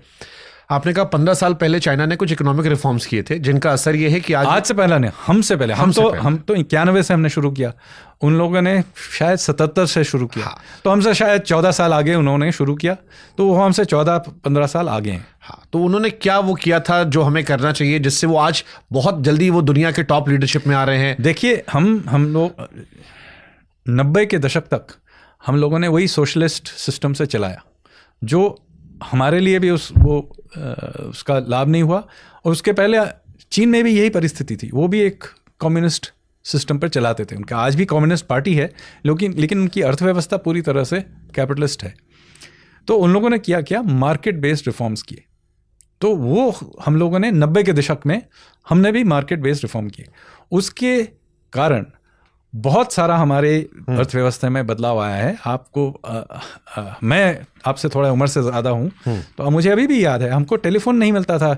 टेलीफोन करने के लिए किसी से सिफारिश करके घर पे, और वो भी आज के सेलफोन नहीं, वो पुराने ज़माने के डायल वाले, उसके लिए भी सिफारिश करना उसका पड़ता। टावर लगवाने में बड़ी आफत होती थी। फिर एक स्कूटर या गाड़ी के लिए लंबे लंबे कतार थे। आप बुकिंग करेंगे 1 साल 2 साल बाद आपको गाड़ी अगर मिले तो आप उसके लिए भी सिफारिश। हमारे पास, मैं तो कलकत्ता में बड़ा हुआ था, रोज लोड शेडिंग 6-6 10-10 घंटे के लिए पावर कट हुआ करते थे कलकत्ता शहर के बीच में। मैं गांव में बड़ा नहीं हुआ, मैं कलकत्ता शहर के बीच में मैं बड़ा हुआ हूँ। और वहाँ हमारी ये परिस्थिति थी कि दिन में 6-6 घंटे 10-10 घंटे बिजली नहीं थी। तो वहाँ से हम कहीं दूर आए हैं। तो चीन, यही जो सुधार जिसके बारे में मैं, मार्केट बेस्ड रिफॉर्म्स है, वो हमसे 14 साल पहले उन्होंने इसका शुरू किया। और मैं कहूँगा कि चूंकि वो एक वन पार्टी है, तो इनके पास एक लाभ है कि वो बहुत तेज़ी से कुछ चीज़ें कर सकते हैं जो हमें पार्लियामेंट में डिबेट होगा, लेजिस्लेटिव असेंबली में डिबेट होगा, तो ये करते करते हम थोड़ा धीरे से करते हैं। लेकिन फिर भी हम अपने तरीके से भी करते करते काफ़ी दूर आए हैं। और मैं कहूँगा कि हम जहाँ हैं वो चीन आज से 20 साल पहले था। जहाँ अब आज के चीन को मत देखिए। आज से 20 साल पहले के चीन में मैं गया हूँ। क्योंकि मैं सरकार में आने के पहले मैं दुनिया में इंटरनेशनल फाइनेंशियल मार्केट्स में काम करता था। मैं चीन प्राय जाया करता था। चीन में भी पोल्यूशन का बहुत ही समस्या उस समय था। आज से 10 साल पहले तक भी वहाँ पोल्यूशन, कंस्ट्रक्शन, उनके नदियों की, मतलब में जो अभी हमारे यहाँ भी जो देख रहे हैं फेना या हो रहा है वो सब हो रहे थे। फिर उन लोगों ने निवेश करते करते करते शहरों का जो कंडीशन है उसको बदला। उनके जो आज देखिए वो कहाँ पहुँच गए हैं। उनके दुनिया के सब कटिंग एज टेक्नोलॉजी, जैसे BYD जैसे गाड़ी के बारे में आपने देखा होगा, ये दुनिया के टॉप कार मैन्युफैक्चरर्स में। लेकिन ये BYD सिर्फ 15 साल पुराना कंपनी है। हाँ, उसके पहले आपने BYD का नाम सुना था? मैं तो BYD का नाम 3 साल पहले ही सुना है। तो पूरी तरह से उनका जो ये चीन का जो ये सफलता है, मैं कहूँगा ये पिछले 20 साल में ही ये जो सफलता है सामने आके खड़ी हुई है। उसके पहले ये भी हमारे जैसे ही थे आज से 25 साल पहले। तो इसीलिए ज़रूरी है कि आज की परिस्थिति से आप ये मत नापिए। आप ये नापिए कि हम किस दर से आगे बढ़ रहे हैं, क्योंकि ये कॉम्पाउंडिंग होता रहता है। चीन हमसे आगे कॉम्पाउंडिंग करके ही पहुंचा, मतलब हर साल थोड़ा थोड़ा आगे बढ़ते ये फासला बढ़ता गया। तो हम लोग भी चीन अभी 4.5% पे उनका विकास दर है, हमारा 7.5 है। तो 3% फासला है ग्रोथ रेट में। तो उल्टा उसके पहले 25 साल वो हमसे 3% तेज़ी से चढ़ रहे थे। तो उसी 3% को कंपाउंड करते करते वो कहाँ पहुँच गए। अब हमारी विकास दर उनसे 3% ज़्यादा है। तो अगर हम ये अगले 20-30 साल करेंगे तो हम पहुँच जाएंगे वहाँ, एक ही जगह पहुँचेंगे। अब क्योंकि आप फाइनेंशियल एडवाइजर हैं, मैं एक मिडिल क्लास इंसान हूँ, मैं पूछ सकता हूँ इस सवाल में। इंडिया में एक माइंडसेट है कि हम के शेप्ड रिकवरी में हैं। जो अमीर आदमी है वो बहुत अमीर बन गया। भारत में भी बीते 10 सालों में अगर हम देखेंगे तो जो टॉप लोग हैं वो बहुत ज़्यादा पैसे कमाए हैं। बट जो लोअर क्लास है या मिडिल क्लास है वो अभी भी थोड़ा फंसा पड़ा है। मिडिल क्लास खासतौर पर हर बार वो फंस जाता है, क्योंकि सरकार लोअर क्लास को काफ़ी कुछ दे देती है, they are very kind to them. Middle class थोड़ा सेल्फ रिस्पेक्ट वाला भी होता है। तो उसका ये सवाल है कि ये 4 ट्रिलियन इकॉनमी हो या 10 ट्रिलियन इकॉनमी की तरफ हम जा रहे हैं, हमारी लाइफ कैसे बेहतर हो सकती है? देखिए, हमारी जो ज़िंदगी है मध्यम वर्ग के लिए, उसको बढ़ावा देने के लिए पूरे ढांचे को आगे बढ़ना पड़ेगा। ठीक है। और ये सोशलिस्ट रेटोरिक है, उसके बारे में आपको बताता हूँ। मैं जब छोटा था पहले वो टाटा बिरला बताते थे। अब ये अदानी अंबानी ये अगर हमारे पास बड़े बड़े बिलियनर नहीं होंगे तो हम भी आगे नहीं बढ़ेंगे। अमेरिका जाते हैं तो वहाँ इलॉन मस्क है ना, बिल गेट्स है ना। अब चीन जाइए, आप तो सब चीन जाके बोलते हैं देखिए कितनी तरक्की की है। तो वहाँ भी जैक मा है। तो हमें हमारे जो सफल बिजनेसमैन हैं पहले उन पे गर्व करना चाहिए। हम दुनिया के 16% जनसंख्या, भारत की जनसंख्या विश्व जनसंख्या में हमारा जो शेयर है वो है 16%। तो मैं कहता हूँ हमें चाहिए कि हम दुनिया के 16% बिलियनर्स में हमारे 16% होने चाहिए, क्योंकि हमारा ये हक है। तो हमारे जो सफल हैं उनको रोकने में हम लोग ज़्यादा समय व्यर्थ कर रहे हैं। अगर हमारे देश में बड़े बड़े उद्योगपति नहीं होंगे तो ये फैक्ट्री कौन बनाएगा? तो पहले हमारे बड़े उद्योगपति में को रोकने से ज़्यादा ये कोशिश करें कि हम नए जनरेशन के उद्योगपति बिलियनर्स और बनाएं। इसीलिए मेरा ज़्यादा है कि इन लोग टाटा बिरला अदानी को रोकने के बजाय और नए जो स्टार्टअप से या नए एक जनरेशन, नई एक पीढ़ी के मतलब सफल भारतीय बने। और ये सिर्फ बिजनेस की दुनिया में नहीं, हर क्षेत्र में नए नए उभर के आए। खेल के दुनिया में, विज्ञान के दुनिया में, किसी भी क्षेत्र में हम नए सफल भारतीय उभर के आए और उनका हम सपोर्ट दें। अब आया मध्यम वर्ग का। अगर ये सिस्टम बढ़ा, इस एक्सपेंशन हुआ, तो इसका लाभ किसको है? इसको मध्यम वर्ग के ही है, क्योंकि ये सिस्टम में नौकरियां आएंगी। हम लोग क्या चाहते हैं? हम लोग नौकरियां चाहते हैं। अगर सिस्टम में अगर हमारे पास इंडस्ट्रीज़ हों तो वो टैक्स भरेंगे, तो टैक्स रेट भी घटाया जा सकता है अंत में। तो धीरे धीरे अगर हम लोग इस सिस्टम को बढ़ाएं, हमारे पास हमारी आर्थिक क्षमता बढ़े, तो हम भी धीरे धीरे टैक्स, और वो हो भी रहा है। आप देखिए पहले टैक्स कहाँ से शुरू होता था? 10 साल पहले कितना 3 लाख पे थे, अभी 12 लाख पे हम लोग टैक्स फ्री कर दिया है। फर्क पड़ा है कि नहीं? मतलब ये एक बड़ा कदम था। हाँ, तो ये एक बड़ा कदम है। दूसरी तरफ से हम लोगों को अपने शहरों को भी साफ करना पड़ेगा। किसी तरह में हमारे पास एक ज़माने में था साधन नहीं था। अब हम जैसे आर्थिक व्यवस्था बढ़ती जाएगी, हमारे पास साधन भी बढ़ेंगे, तो हम शहरों को भी साफ करेंगे। तो लेकिन शहरों को साफ करने के लिए हमें सीवर सिस्टम बनाना है, हमारे नए पब्लिक स्पेसेस बनानी है। हर चीज़ के लिए हमें इकोनॉमिक साधन चाहिए। वो कहाँ से आएगा? तो वो इसी से आएगा ना कि अगर अर्थव्यवस्था बढ़े। तो हमारी समस्या ये है कि हम लोग सोचते हैं कि कल ही अचानक से किसी तरीके से किसी एक सोशलिस्ट रेटोरिक से डिवाइड द केक। अरे भाई, केक को बड़ा भी करना चाहिए। चलिए, मैं 2007, क्योंकि सरकार कहती है 2047 तक, तो मैं 47 के पॉइंट ऑफ व्यू से पूछ लेता हूँ। हाँ, 2047 पूरे होने में 2 दशक बचे हैं जी। क्या हम उस रफ्तार से काम कर रहे हैं कि आबादी के बूढ़े होने से पहले हम एक अमीर देश बन जाएं? तो ये हमारी लक्ष्य है। ये इसका मतलब नहीं है कि हम सफल होंगे, ये सिर्फ टारगेट है। इस टारगेट को सफल करने के लिए बहुत परिश्रम करना पड़ेगा। और दूसरे देशों ने जब इस परिस्थिति में थे, इस स्टेज में थे, उन लोगों ने बहुत परिश्रम किया। चीन ने भी की है, उसके पहले अमेरिका या सिंगापुर, आप किसी भी देश में देखिए, 1-2 पीढ़ी उन्होंने बहुत जम के परिश्रम किया। और ये हमारे लिए ये है कि ये पीढ़ी हम हैं, तो अगले 20 साल बहुत परिश्रम करना पड़ेगा। और इसका क्या होगा बताता हूँ। हमें नई नई फैक्ट्रियों का निर्माण करना पड़ेगा। हमारे शहरों में हमारी जो हाउसिंग स्टॉक है उसको अपग्रेड करना पड़ेगा। हमारे जो पब्लिक स्पेसेस हैं उनको अपग्रेड करना पड़ेगा। गार्बेज क्लियरेंस, आप कहीं भी किसी भी शहर में चले जाइए, हमारी जो नदियाँ हैं वहाँ, उनमें जो हम लोग सीवेज डाल रहे हैं, वो हम ये मतलब ये आगे बढ़ना नामुमकिन है इसके साथ। तो हर जगह तो आपको अगर लग रहा है कि सिर्फ ये सरकार का काम है, सरकार का सिर्फ काम नहीं है, हर एक नागरिक का काम है। आप वो गार्बेज कहाँ से आ रहा है? कोई भी अपने घर से बाहर फेंक दे रहा है। आप देखिए कि आप कहीं भी आप कहीं भी मेला में जाइए, आप किसी भी मेला में जाइए, आप देखेंगे मेला खत्म होने के बाद पूरे मतलब मैदान में फैला हुआ बोतल, प्लास्टिक के पैकेट पड़े हुए हैं। तो उसके जिम्मेदार क्या, सरकार है कि हम हैं, नागरिक? तो अगर हमारे अंदर ये सिविक सेंस नहीं है तो हम आगे कैसे बढ़ेंगे? तो इसमें हर चीज़ में निवेश करना है। हाँ, इंफ्रास्ट्रक्चर में निवेश सरकार करेगी, लेकिन सिविक सेंस में निवेश तो हमें नागरिकों को अपने आप में करना पड़ेगा।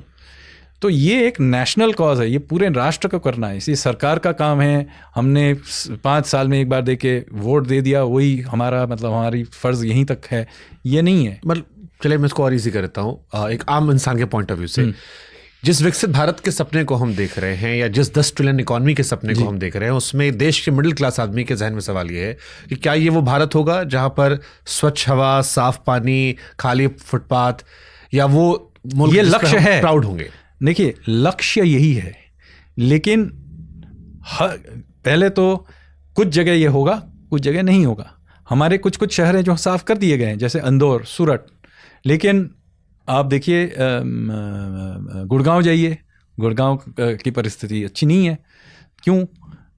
ऐसा नहीं है कि वहाँ पैसा नहीं है, क्योंकि हम लोगों ने जो एक स्वच्छता, और स्वच्छता सिर्फ अपने घर के अंदर नहीं, ये पूरे मोहल्ले को या पूरे शहर को उस तरीके से करना पड़ेगा। तो इसके लिए कुछ प्लानिंग तो होगी, जिससे तो कुछ हद तक प्लानिंग की जरूरत है। जैसे मुझे लगता है कि हम ट्रेन में जाते हैं तो हम मूंगफली खा के फेंक देते हैं। हाँ, लेकिन एक तो है नागरिक का, मेट्रो में आते हैं तो वहां नहीं करते हैं। तो एक तो है नागरिक का अपना सिविक सेंस, दूसरा है कि हम लोग को सरकार के सही स्तर पे इसका दबाव डालना पड़ेगा।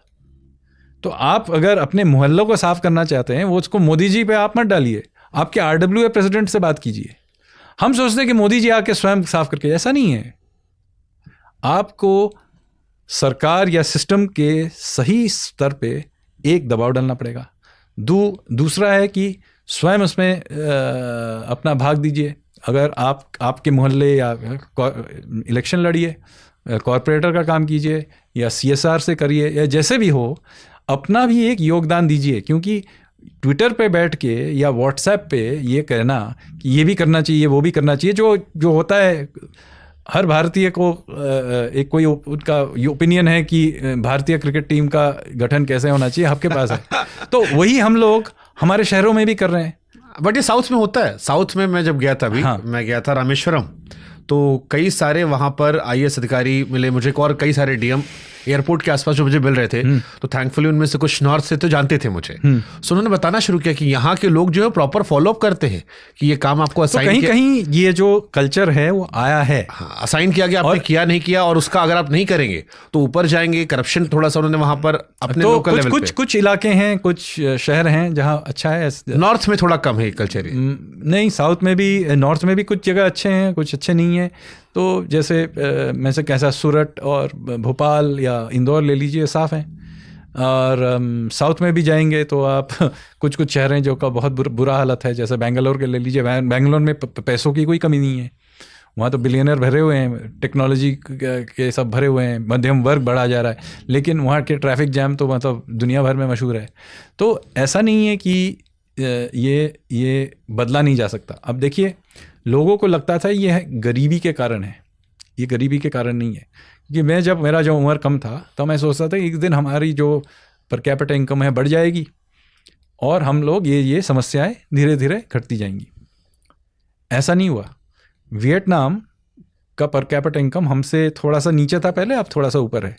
आप वियतनाम जाइए, हनोई, हो ची मिन सिटी जाइए, देखेंगे एकदम आधुनिक स्वच्छ शहर हैं उनके। आप इनको तो छोड़ दीजिए, आप बेरूट के फ़ोटो देख लीजिए। आप बेरूट में पिछले 30-40 साल से युद्ध चल रहा है, फिर भी वहाँ के सड़कें हमारी सड़कों से टक्कर ले सकती हैं।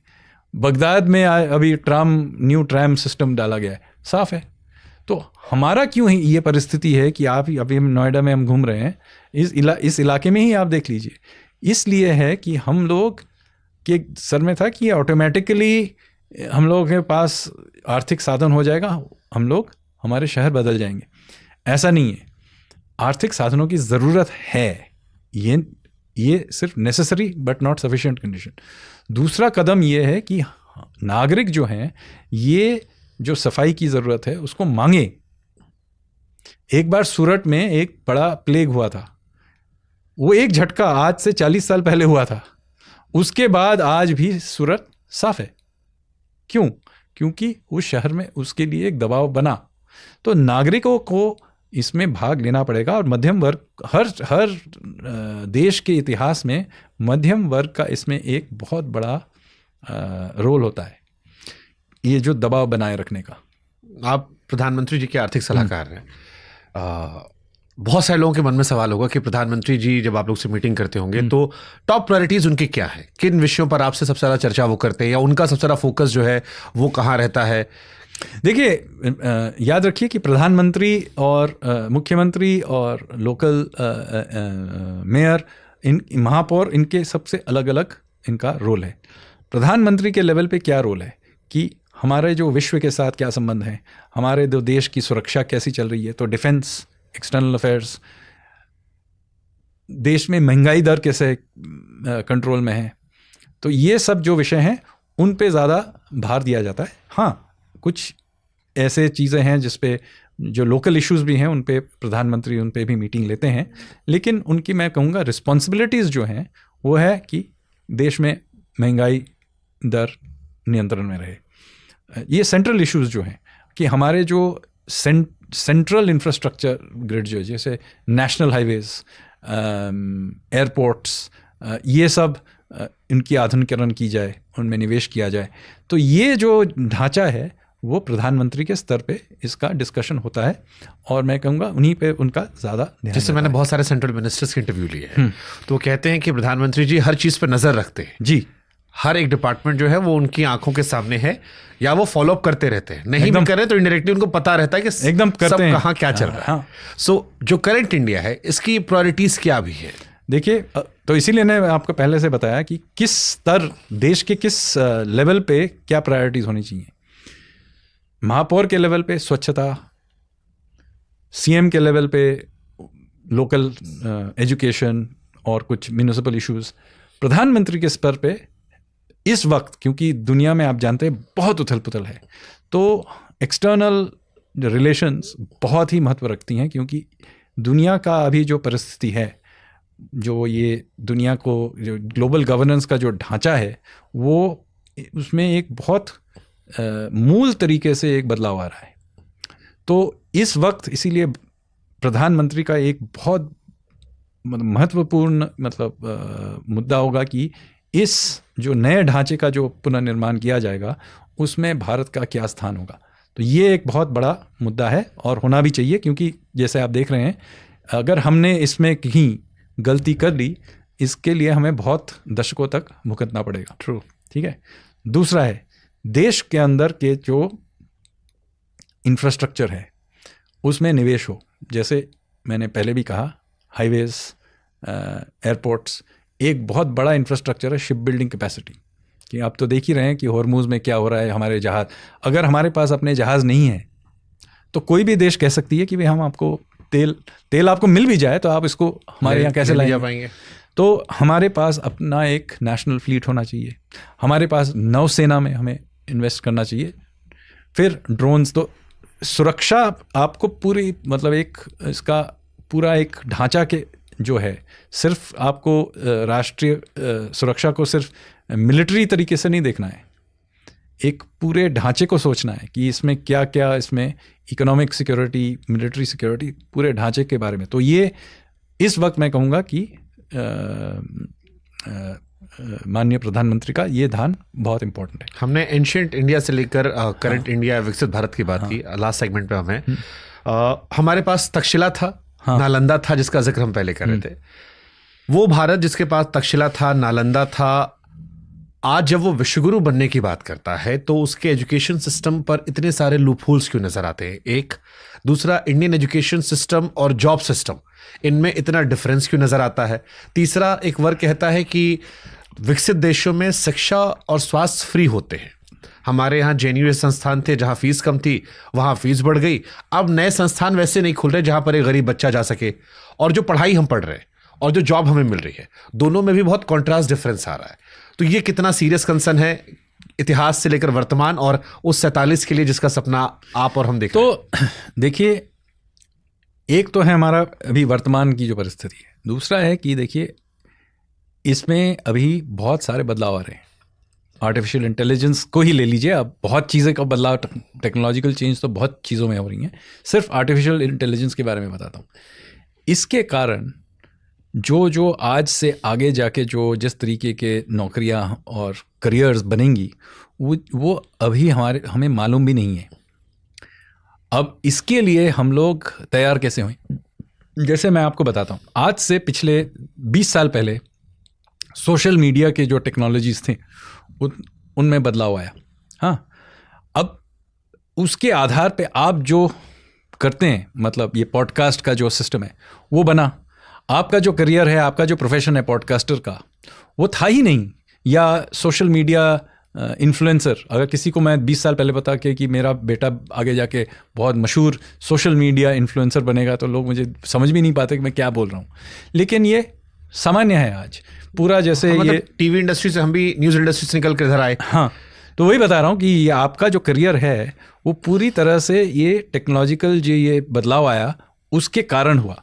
तो उसी तरीके से हमारे अब इस वक्त बहुत सारे टेक्नोलॉजिकल बदलाव आ रहे हैं, उसमें से मैं सिर्फ आर्टिफिशियल इंटेलिजेंस जिक्र कर रहा हूँ, उनमें 40 और चीज़ भी हो रही हैं।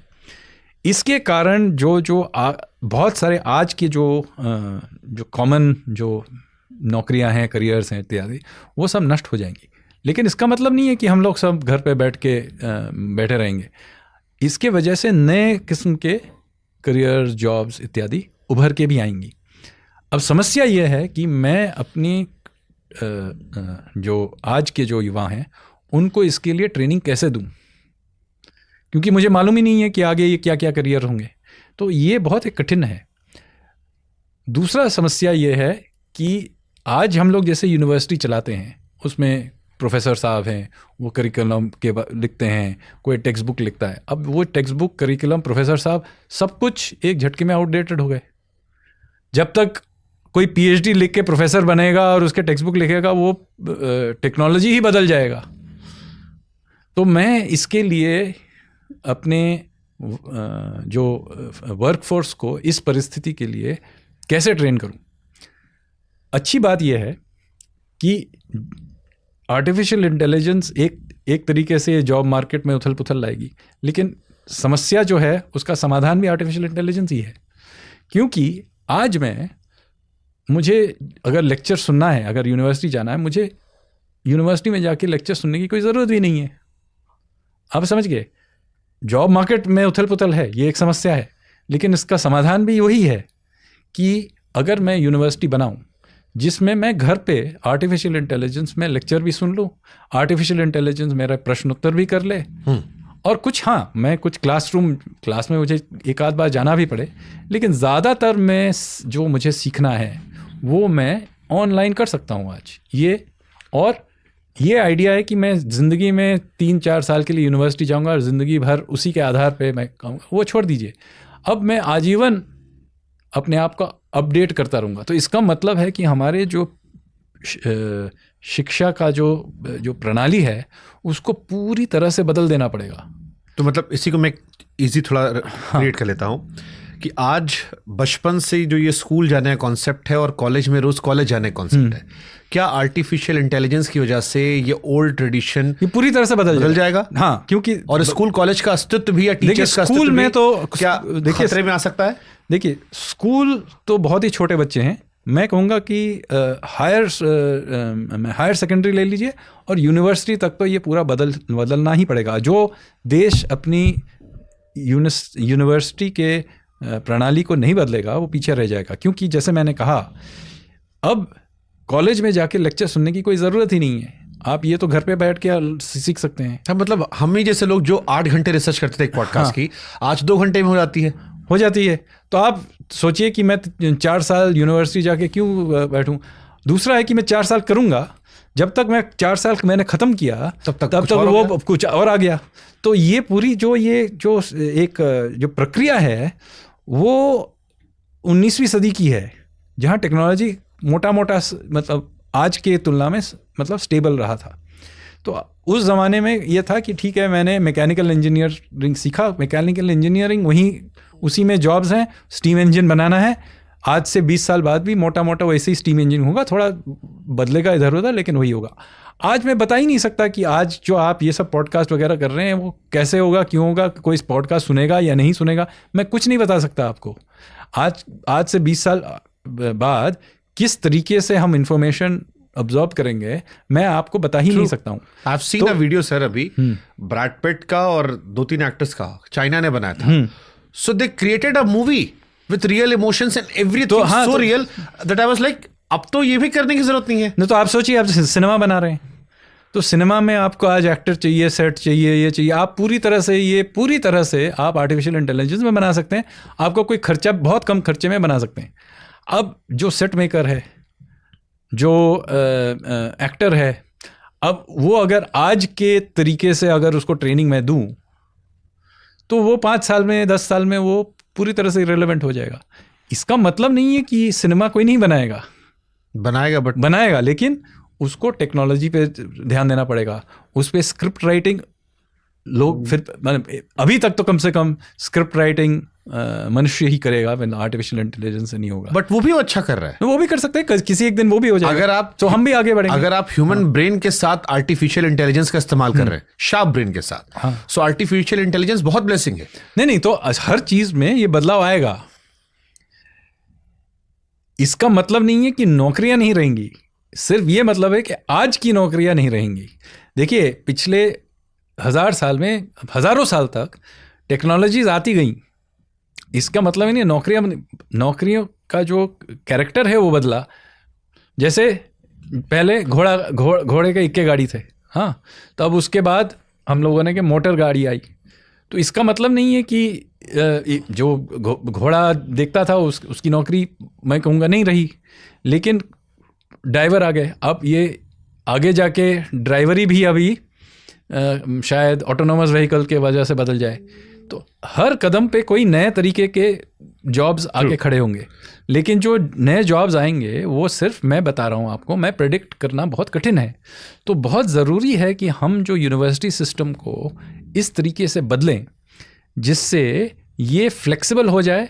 और ऑलरेडी हमारे न्यू एजुकेशन पॉलिसी में इसके लिए हमारे लिए इसका सिस्टम बनाया हुआ है कि क्रेडिट सिस्टम पे बने। अगर मैं 2 साल में पूरा कर सकता हूँ, क्रेडिट्स ले सकता हूँ, तो मैं करने दीजिए। और कोई दूसरा बंदा 6 साल में करेगा। इस वक्त जो ये बैच का सिस्टम है, मैं बैच में जाऊंगा 4 साल कि class 3rd 4th 5th 6th 7th 8th 9th। नहीं, शुरू में तो शायद करना पड़ेगा क्योंकि बहुत छोटे बच्चे अपने आप को सब सेल्फ पेस नहीं कर पाएंगे। उसमें भी क्यों ना, आज क्रिकेट की दुनिया कुछ कर सकते हैं। क्रिकेट की दुनिया में वैभव सूर्यवंशी ऐसा लड़का आया 14 साल में शतक मार दिया। नहीं वो तो कुछ होंगे। मैं बताता हूँ कि पटरी में डालने के लिए अभी इस वक्त शायद लोअर एजुकेशन में पटरी में डालने के लिए अभी भी लोअर एजुकेशन टिल 12th या टिल 10th कम से कम 8-9 तक करना ही पड़ेगा। फिर धीरे धीरे ट्रांजिशन होगा और यूनिवर्सिटी पहुंचते तक ज़्यादातर एजुकेशन जो है वो आर्टिफिशियल इंटेलिजेंस के आधार पे कर सकते हैं। सब जगह नहीं होगा, कुछ चीज़ें जैसे सर्जरी वो हाथ से ही करना पड़ेगा अभी के लिए। अभी उसमें भी टेक्नोलॉजीज आ रही हैं, लेकिन अभी के लिए तो ये पर्सनली करना पड़ेगा। लैब्स में कुछ चीज़ें हैं जो एक्सपीरियंशियल ज़रूरी है। तो ये नहीं कह रहा हूँ कि कोई क्लास में कभी भी किसी भी विषय के लिए नहीं जाएगा, ये नहीं कह रहा हूँ, लेकिन आपका बल्क ऑफ एजुकेशन ऐसा हो सकता है कि 4 साल का बीटेक कोई बच्चा अगर स्किल 2 साल में कर सकता है, 2 साल में करके निकल जाए। हाँ, करना और वो अपनी बाकी आगे और फिर अगर उसमें क्षमता है तो बीटेक क्यों, बीटेक एक साइड में कर रहा है, संस्कृत भी पढ़ रहा है, 2 डिग्री कर रहा है, क्योंकि सिस्टम को तो कोई प्रॉब्लम नहीं है ना। आप जब मर्जी आइए, जब मर्जी किए। अभी क्यों ऐसा नहीं किया जा सकता? क्योंकि अभी लेक्चर के शेड्यूलिंग में नहीं कर पाऊंगा मैं। IIT में आप पढ़ना चाहते हैं, उसके साथ साथ संस्कृत विद्यापीठ में पढ़ना चाहते हैं, ये नामुमकिन है। लेकिन आर्टिफिशियल, अगर मैं ऑनलाइन हूँ तो मैं सुबह आर्टिफिशियल इंटेलिजेंस में बीटेक करूँ, शाम को मैं संस्कृत पढ़ूँ, दोपहर में मैं जाके काम भी कर सकता हूँ। नाइस। तो मेरी क्षमता के आधार पे मैं करूँगा। दूसरी बात यह है कि चूंकि ये ऑनलाइन है, मैं बाद में इसको अपडेट भी कर सकता हूँ। अब समझे? तो अभी क्या है कि मैंने जिंदगी के शुरुआत में जो पढ़ लिया उसके आधार पे मैं चलाऊंगा। लेकिन इस दुनिया जिसका मैंने जिक्र किया है, उस दुनिया में तो टेक्नोलॉजी बदलती जा रही है। तो मैं, हो सकता है कुछ साल मैं अर्थशास्त्री रहा, उसके बाद मैंने सोचा कि नहीं मैं अकाउंटेंट बनना चाहता हूँ। किसी में अभिलाषा रही थी कि मैं डॉक्टर बनना चाहता हूँ, बनिए। सिस्टम अब आपको रोकेगा नहीं। नाइस। आपने एक बड़ा स्टेटमेंट आपका बहुत वायरल हुआ था कि युवाओं को यूपीएससी में अपने सालों बर्बाद नहीं करने चाहिए। अब उसको देखने के बहुत सारे नजरिए हो गए। मैंने पूरा सुना, मैं उसके पीछे भी गया, लेकिन मुझे लगता है बहुत सारे लोग उससे कंफ्यूज हो गए। बहुत सारे यूपीएससी के बच्चे जो थे वो डर गए कि अरे क्या हमारा भविष्य अंधकार में है। ये बयान क्यों आपने दिया था कि एआई के दौर में युवाओं को यूपीएससी में सालों साल बर्बाद नहीं करने चाहिए? इसका कारण बहुत ही सरल है। पहली बात यह है कि ये जो मैंने कहा, ये एक्चुअली ब्यूरोक्रेसी से इसका किस लेना देना नहीं है। अब ब्यूरोक्रेसी में सुधार लाना चाहिए, उसके बारे में बहुत मेरे विचार भी हैं उसमें, लेकिन वो अलग डिस्कशन है। ये जो संदर्भ है ये है कि देखिए, ये लाखों बच्चे जो हैं, युवा जो हैं, ये यूपीएससी की तैयारी करते हैं, 3, 4, 5 साल तक करते हैं। इनमें से 99.9 यूपीएससी में सफल नहीं होंगे। ये तो लिखा है, हो ही नहीं सकते। ये जो कर रहे हैं उसमें 99.9% लोग असफल होंगे, ये शुरू से ही मालूम है। तो जो छोटे से 600, 500, 1000 लोग जो सफल होकर नौकरी जिनको मिल गई, यूपीएससी में आईएएस बन गया, आईएफएस बन गया, आईआरएस में, बहुत अच्छी बात है, आप अपना करियर चलाइए, उससे मेरा ये जो मैं कहने वाला हूँ उसका कुछ इससे लेना देना नहीं। लेकिन 99.9% जो लोग रह जाएंगे उनके बारे में सोचिए। अब ठीक है, अगर आपकी ज़िंदगी का ये मकसद ही था पूरी तरह से कि मैं गवर्नमेंट में अफसर बनूंगा, यही मेरा मतलब मकसद है, तो ठीक है, वो कुछ गिने चुने लोग हैं वो करें। लेकिन हमारे पास ये परिस्थिति है कि एक पूरी तरीके से कल्चर है एस्पिरेंट बनने का। अब ये मेरे ख्याल से एक ह्यूमन कैपिटल का वेस्ट है, क्योंकि क्लास का सबसे अच्छा बच्चा और किसी परिवार के या किसी गांव के सबसे जो ब्राइट बच्चे हैं उन्हीं को सपोर्ट मिलता है कि आप जाके इसमें तैयारी कीजिए, ठीक है। सबसे बेकार बच्चा जो मतलब कुछ नहीं करता है उसको कोई परिवार उसको सपोर्ट नहीं करते। तो हर परिवार में या किसी गांव में या ये बिहार, यूपी, इन प्रांतों में ये बहुत प्रचलित है कि सबसे जिस बंदे में सबसे टैलेंट है उसको इस पर सपोर्ट करिए। अब वो आता है मुखर्जी नगर, वो 5-5 साल यहाँ काम करता है, तो आपके सोचिए कि आपका जो सबसे टैलेंटेड बंदा है उसको आप 5 साल इसमें लगा देते हैं, और इनमें से 99.9% लोग सफल नहीं होंगे। तो आप सोचिए कि ये सिस्टम इस तरीके से ये जो प्रक्रिया ही है ऐसी है और कल्चर ही ऐसी है जिसमें आप हमारे देश के सबसे अच्छे टैलेंट को एक असफलता के राह पे डाल रहे हैं।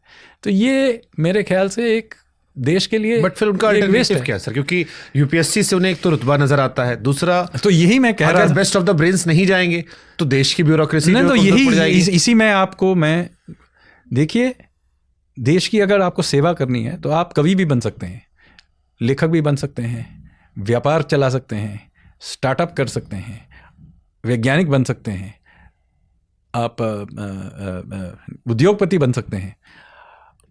हर एक क्षेत्र में आप योगदान दे सकते हैं, और आपको उनमें भी अगर वही मतलब प्रयास अगर आप देंगे 4-5 साल, तो मेरे ख्याल से आपको सफल होने का चांस उनमें कहीं ज़्यादा है। बट जैसे मैं क्योंकि यूपी बिहार से आता हूँ, हाँ। मेरे बहुत सारे लोग जान पहचान के हैं, एक सेंस ऑफ सिक्योरिटी दिखती उन्हें कि हम ये दिशा मिल गई, मेहनत की हमने, अगर क्वालिफाई कर लिया हमने तो फिर हमारा जीवन तो वो ठीक है, वो इतने पैसे नहीं है तो उनका रिस्क कैसे फिर वो? अरे देखिए, बाकी कहीं तो कैपिटल चाहिए नहीं। अगर आप यूपीएससी के लिए तैयारी कर रहे हैं तो इसमें कैपिटल नहीं चाहिए। आप रहेंगे मुखर्जी नगर में 5 साल, वहाँ आप किस आईएएस एकेडमी में पैसा डालेंगे, वहाँ रहेंगे, और आपके 5 साल जो आप काम कर सकते थे और उसमें आप कमा भी सकते थे, उसको भी आपने, उसका अपॉर्चुनिटी कॉस्ट भी आपने दिया। उसके बाद आप 99.9% मतलब प्राय 100% आपका चांस है हम फेल होंगे।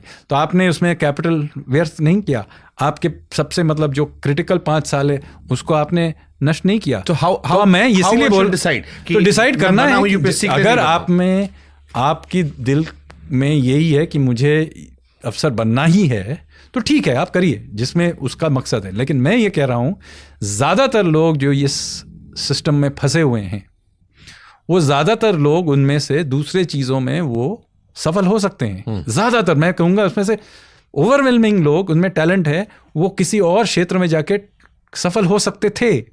लेकिन क्योंकि हमारा एक ऐसा कल्चर बन गया है कि ये एक डिफ़ॉल्ट है और हम कुछ कोशिश भी नहीं करेंगे और 5 साल इसमें लगे रहेंगे, तो क्या हो रहा है कि हम टैलेंट को इस एक राह में डाल रहे हैं जहां प्राय सभी असफल रहेंगे। तो आप सोचिए कि ये एक साइकोलॉजी आप देखिए कि ज्यादातर लोग इसमें असफल होना अनिवार्य है। इसको मैं अपने पे भी मान रहा हूं। मैंने 4 साल बीटेक किया, मुझे लगता है मैं 4 साल पीछे हो गया। अगर मैंने ये काम 3 साल पहले शुरू किया होता शायद मैं आज 10 कदम और आगे होता। हाँ, तो ठीक है, आपने कोशिश किया। आप तो ये अब नहीं कह रहे हैं ना कि हर एक आदमी को बीटेक ही करना चाहिए, आप तो नहीं कर रहे हैं। उस टाइम ये ट्रेंड सबको कर रहा था। तो यही मैं इसी चीज में बोल रहा हूँ कि देखिए, आप में आपका अपनी रुचि क्या है, अपनी क्षमता क्या है, और दुनिया में बहुत चीज़ों करके कर सकते हैं और देश की सेवा भी कर सकते हैं। मैं तो लोगों को बोलता हूँ, अगर इतने लाख लोग उठ के अगर हर रोज़ एक डंडे को फेंकते तो हमें ओलंपिक्स में ज़्यादा मेडल मिलते। इतने लाख लोग किसी भी चीज़ में अगर प्रयास करेंगे तो और लोग सफल होकर उभर के आएंगे। इतने लाख, हर साल लाखों लोगों का एनर्जी इसमें जा रहा है। इसमें एक सोचिए कि कितना इसमें इस एनर्जी का इस ये जो प्रयास है, इस किसी और चीज़ में अगर डालेंगे नेशनल एफर्ट, इसमें उभर के क्या क्या चीज़ें उभर के आएंगी। तो ये एक चीज़ में डाल के, और देखिए इसमें फ्रस्ट्रेशन कितना होता है। 99.9% लोग 5 साल पूरा मतलब पैसा खर्च करेंगे, और ऐसा नहीं है कि ये बहुत कठिन काम है, इसमें करेंगे तो ये स्वाभाविक है, उसमें फ्रस्ट्रेशन होगा। जबकि यही बंदा अगर कि नॉर्मल जॉब करता तो 5 साल बाद ये कंपनी में आगे कहीं पहुंच जाता। अब वो 5 साल बाद निकलेगा, उसके क्लास का ही जो बंदा है उसका बॉस का बॉस होगा।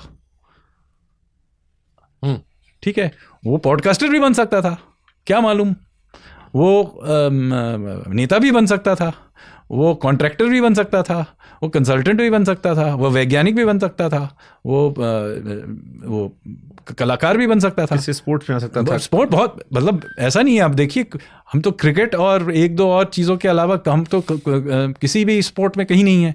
सोचिए ये अगर एफर्ट इतने इन लाखों में लोगों में बहुत अच्छे स्पोर्ट्समैन भी होंगे। और सबसे खतरनाक चीज़ ये है कि इस कल्चर को बनाए रखने के लिए ये एक पूरा एक कोचिंग क्लास का एक इकोसिस्टम बना हुआ है जो इसमें निवेश करती है, आपके दिमाग में घुमाती रहती है कि यही करिए, और ये एक तरीके से ये इकोसिस्टम को बनाए रखते हैं। ये इसमें सिनेमा बनाते हैं, इसके सीरियल बनाते हैं, इसमें एडवर्टाइजमेंट देते हैं। तो इस कल्चर को मतलब एक तरीके से बनाए के रखते हैं कि नहीं ये एस्पिरेशन, एक यूपीएससी एस्पिरेंट बनना ही एक मतलब एक करियर है, ये आपके दिमाग में घुसा दिया गया है। आप सोचिए ये कोचिंग क्लासेस में भी 99% से ज़्यादा लोग सफल नहीं होंगे।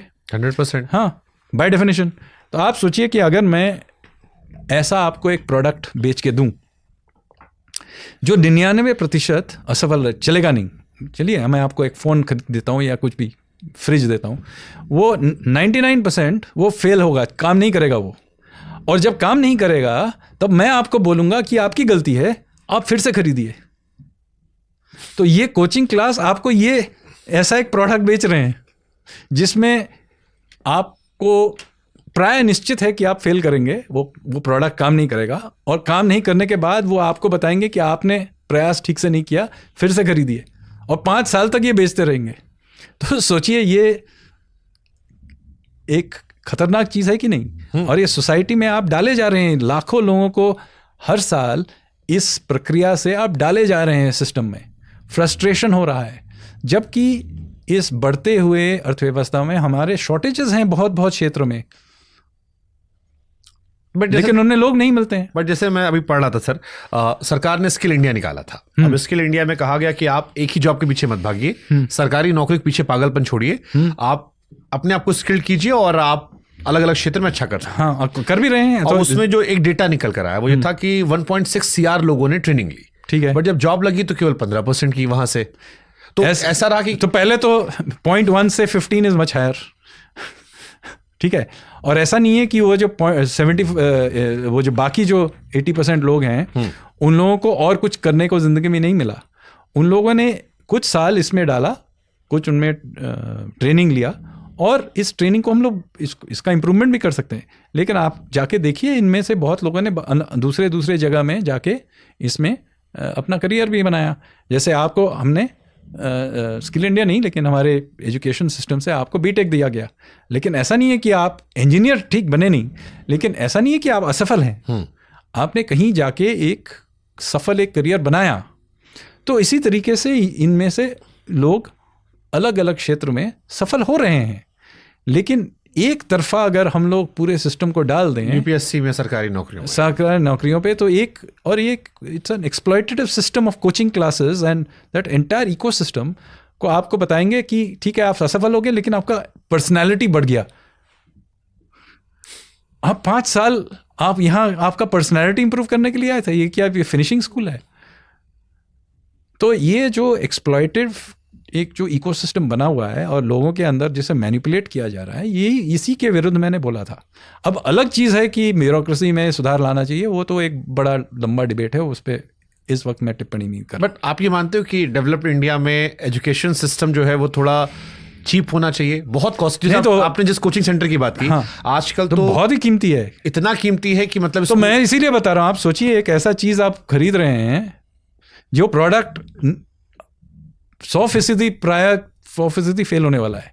बट अब तो स्कूलों में भी सर, स्कूलों तो में यही तो मैं आपको यही बता रहा हूँ कि इस पूरे सिस्टम को, अगर इस सिस्टम का जो पुनर्गठन किया गया, एक दुनिया के लिए किया गया, अब आर्टिफिशियल इंटेलिजेंस के कारण ये एक तरीके से ये चल नहीं सकता। अब एक नए सिस्टम का उभर के आएगा, हम चाहे ना चाहें, ये मेरा अपना नहीं है, अब चाहे ना चाहें ये दुनिया बदलने वाली है, बदल रही है। आप देखिए, दुनिया के जो टॉप कंपनीज हैं, इलॉन मस्क के टेस्ला, या देश में जोहो का लीजिए, यहाँ ये इनके जो फाउंडर्स हैं उन लोगों ने, वेम्बू और इलॉन मस्क दोनों ने ये कहा है, और दूसरों लोगों ने कहा है, ये चाहते हैं कि 18 साल के जो मतलब क्लास 12 पास हो गया है उसको लोग डायरेक्टली ले लेंगे अपने कंपनी में और वहाँ ट्रेनिंग देंगे, क्योंकि उनकी सोच है कि जो यूनिवर्सिटीज़ में और 4 साल पढ़ेंगे उनसे उनको कोई लाभ नहीं, उससे अच्छा है कि 18 साल के बच्चे को ले लें और उनको ट्रेनिंग दें। क्यों कह रहे हैं? आप देख लीजिए, मार्क जकरबर्ग, बिल गेट्स, इन लोगों ने तो अपना यूनिवर्सिटी एजुकेशन पूरा ही नहीं किया, लेकिन इंडिया में कोई मध्यम वर्ग का कोई माँ बाप नहीं होंगे, वो तो अनपढ़ समझते हैं, अनपढ़ सोचेंगे। जबकि दुनिया के सबसे बड़े बड़े कंपनीज 12वीं पास करके चला रहे हैं दुनिया में। और हार्वर्ड को, जकरबर्ग तो हार्वर्ड छोड़ के उसने अपनी कंपनी को शुरू किया 2nd ईयर में। अगर इंडिया में अगर कोई करता है तो उसको सोचिए अनपढ़ है। जबकि इंडिया में ऐसे लोग हैं, ओयो जैसा एक बड़ा कंपनी है, दुनिया का सबसे बड़ा होटल कंपनी शायद है, वो एक भारतीय नहीं किया, रितेश अग्रवाल, उसने भी अपना यूनिवर्सिटी एजुकेशन नहीं किया, तो इसका मतलब है वो अनपढ़ है। कहाँ उसने दुनिया के सबसे बड़ा होटल कंपनी खड़ा कर दिया है इंडिया में बैठ के, कम काम थोड़ी है। तो हमारे अंदर जो एक सेटिंग, हमारे एक तरीके का ये कॉलोनाइज्ड है, और ये जो हम लोग डीकॉलोनाइजेशन का जो हम लोग शुरू किया था, जिसके बारे में बात करना, उसका ही एक पार्ट है कि हम लोग, हमारे अंदर घुसा दिया गया है कि आप एक प्रणाली में पढ़ेंगे और फिर क्लर्की करेंगे। वो ईस्ट इंडिया कंपनी का आप क्लर्क हैं, वही आपका मकसद है, उससे आप आगे मत बढ़िए। इसीलिए जो मैं पहले आपको इतिहास के बारे में बता रहा था, हमारे पूर्वज जिसके बारे में हमें बहुत गर्व है, वो इस तरीके से नहीं सोचते थे। वो तो जहाज में चढ़ के कहाँ एक्सप्लोर करते थे, रिस्क टेकिंग। तो ये जो आप हम जिस इतिहास पे गर्व करते हैं, हम जो अपने पूर्वज पे गर्व करते हैं, वो ये यूपीएससी वाले एस्पिरेंट नहीं थे। वो जहाज में बैठ के दुनिया भर घूम रहे थे। वो सांस्कृतिक क्षेत्र में, युद्ध के क्षेत्र में, विज्ञान के क्षेत्र में रिस्क ले रहे थे। तो मतलब ये जो रिस्क टेकिंग कल्चर है, उसी को मैं फिर से वापस लाने की कोशिश कर रहा हूं। मैं ये मानूं कि जो इंडिया का एजुकेशन सिस्टम गड़बड़ हो गया था बाय मतलब अनइंटेंशनली, लेकिन एआई की वजह से वो चीजें बेहतर हो जाएंगी कि वो बेहतर। देखिए, अवसर है। हाँ। मैं नहीं कहता कि ये अपने आप होगा, अवसर सिर्फ है। अवसर को अपनाना हो हमारा काम है एक तरीके से। वो तो पॉलिसी लेवल पे नहीं, पॉलिसी लेवल पे नहीं, समाज के लेवल पे पहला करना पड़ेगा। क्योंकि अगर कोई बनने में बहुत टैलेंट है, वो स्पोर्ट्स में है, उसको सपोर्ट दीजिए। आज के माँ बाप 5 साल आपको यूपीएससी एस्पिरेंट के लिए सपोर्ट कर देंगे, 5 साल आपको किसी स्पोर्ट्स में भाग लेने के लिए नहीं करेंगे। उनका माइंडसेट में डाल दिया गया। नहीं, हाँ, नहीं, तो ये एक तरीके का कॉलोनाइजेशन है। ये हमारे अंदर घुसा दिया गया है। मुगल ताजमहल बना सकते हैं, हम नहीं बना सकते। अंग्रेज दुनिया भर पे राज कर सकते हैं, हम नहीं कर सकते। हम लोग सिर्फ क्लर्की कर सकते हैं। ये हम लोग नहीं अपने आप। यही तो मकवले का जो उसने जो कहा था 19वीं सदी में, वो क्या कह रहे थे कि हम लोग ऐसा एक एजुकेशन की प्रणाली बनाएंगे कि भारतीय अपने इतिहास को भूल जाएंगे और हमारे यहाँ ईस्ट इंडिया कंपनी में क्लर्क बनना उनके लिए यही उनके जीवन का लक्ष्य बन जाएगा। तो एक तरीके से हमारा एजुकेशन सिस्टम उसी धारा में चल रही है। और उसी का जब हम डीकॉलोनाइजेशन करते हैं, कह रहे हैं, तो यही इसका एक अंश है। लास्ट क्वेश्चन कर लेता हूं मैं, क्या मैं ये मान लूं कि एआई की वजह से अब स्किल इकोनॉमी बढ़ेगी, डिग्रियां जो है वो शायद रद्दी पेपर की तरह हो जाएंगी, जो शायद नहीं दुनिया ने पहले मान लिया था। ये जो हम जिस चीज को डिग्री कहते हैं वो बदल चुकी होगी। तो जैसे मैं कह रहा हूँ कि सर्टिफिकेशन रहेगा, सिर्फ मैं जिंदगी में सिर्फ शुरुआत में एक डिग्री करके मैं बैठ गया, वैसा नहीं होगा। हर 7, 8, 9 साल मैं जाके फिर से सर्टिफाई करूंगा अपने आप को, नए जो क्षेत्र जो नए नए उभर के आएंगे उसमें मैं अपने आप को रीसर्टिफाई करके अपस्किल करूंगा। तो 18वें जन्मदिन पे मैं यूनिवर्सिटी चला गया, 4 साल 3 साल वहाँ बिताया, उसके बाद मैंने अब जिंदगी में पढ़ाई लिखाई कभी नहीं की। ये दुनिया बदल रही है। आलसी लोगों के लिए अब मुश्किलें बढ़ रही हैं। मैं नहीं कहूँगा आलसी, ये दूसरी तरीके से हमको सोचना पड़ेगा, लेकिन इसको अपनाने के लिए सिर्फ सरकार में नहीं, ये पूरे समाज में करना पड़ेगा। हमारे जो उद्योगपति हैं उनको सोचना पड़ेगा, मैंने एक बंदा मिला है, वो टैलेंटेड है, 18 साल का है, मैं उसको अवसर दूंगा। ये सोच हमारे साइंटिस्ट को सोचा, अरे वाह ये बंदा है, उसको पीएचडी नहीं है उसको, लेकिन बंदे में बहुत दम है, तो मैं उसको अपने प्रोजेक्ट में ले आऊंगा। ये निजी क्षेत्र में आइडेंटिफाई कैसे होगा फिर? ये जैसे डिग्री यही तो है। तो देखिए यही तो समाज को करना पड़ेगा। आइडेंटिफाई करना मतलब कि हर समाज में मेंटरिंग होता है, हर समाज में एक, तो हमें पहले ये सब करने के पहले तो हमारी मानसिकता को बदलनी पड़ेगी कि नहीं, कि जो बंदे में रिस्क टेकिंग करने की जो क्षमता है। आफ्टर ऑल हम लोग ये क्रिकेट में हम अच्छी तरह से करते हैं, आईपीएल होने के, क्योंकि अब खुल गया है सिस्टम, तो हम लोगों का ये खुले हुए सिस्टम में टैलेंट ढूंढने जाते हैं कि नहीं। हर एक आईपीएल का टीम जाता है ढूंढ के, ये 14 साल का एक लड़का खड़ा कहाँ से हुआ है, किसी ने उसको ढूंढ के निकाला। हम और टैलेंट कहाँ से अजीब अजीब जगह से आ रहे हैं। पहले एक ज़माना था कि सिर्फ जो अमीर थे, नवाब और पटौड़ी, वही क्रिकेट खेलेगा, दुलीप सिंह जी। उसके बाद आया कि मध्यम वर्ग के लोग क्रिकेट खेलेंगे। अब है कि किसी भी वर्ग से टैलेंट आ सकता है। तो ये जो हम लोगों ने क्रिकेट की दुनिया में किया है, और उससे सफल हो रहे हैं हम लोग, ओलंपिक्स जीत रहे हैं, ये वर्ल्ड कप जीत रहे हैं, और हर स्तर में हम दिख रहे हैं। यही चीज़ हम लोग दूसरी जगह भी रेप्लिकेट करें। टैलेंट निकालना, इसके लिए टैलेंट ढूंढ निकालना, और हर बंदे में अलग अलग टैलेंट है। ट्रू। तो वो टैलेंट क्या है? आपका टैलेंट पॉडकास्टिंग में, आपके बचपन में किसी ने सोचा भी नहीं था, पॉडकास्टिंग था ही नहीं, आपको मालूम ही नहीं था पॉडकास्टिंग क्या है, तो वो भर के निकलेगा। मैंने अभी जहाज़ एक बनाया, जैसे पहले मैंने मेरा कोई ट्रेनिंग नहीं है जहाज़ बनाने में, और मैंने कभी जहाज़ चलाया भी नहीं है। मैंने जहाज़ बनाने के लिए स्वयं अपना डिज़ाइन बनाया, उसके लिए नेवल आर्किटेक्चर मैंने सीखा पहले, फिर उसका कंस्ट्रक्शन किया, फिर मैंने जहाज़ चलाना सीखा, और वो भी पुराने ज़माने 2000 साल पुराने डिज़ाइन का। आज के सेलिंग बोर्ड से इसका कोई लेना देना नहीं है, तो उसको हमको पूरी तरह से नए तरीके से सीखना पड़ा। तो मुझ में 55 साल की उम्र में ये करने का ये उत्साह है, तो दूसरों में भी होना चाहिए। तो मैं सिर्फ बता रहा हूँ कि ये हमारा एटीट्यूड हर क्षेत्र में हो सकता है, और किसी भी सभ्यता में एक रेनेसांस का एक होता है कि उस समय में अचानक मानसिकता बदल जाती है।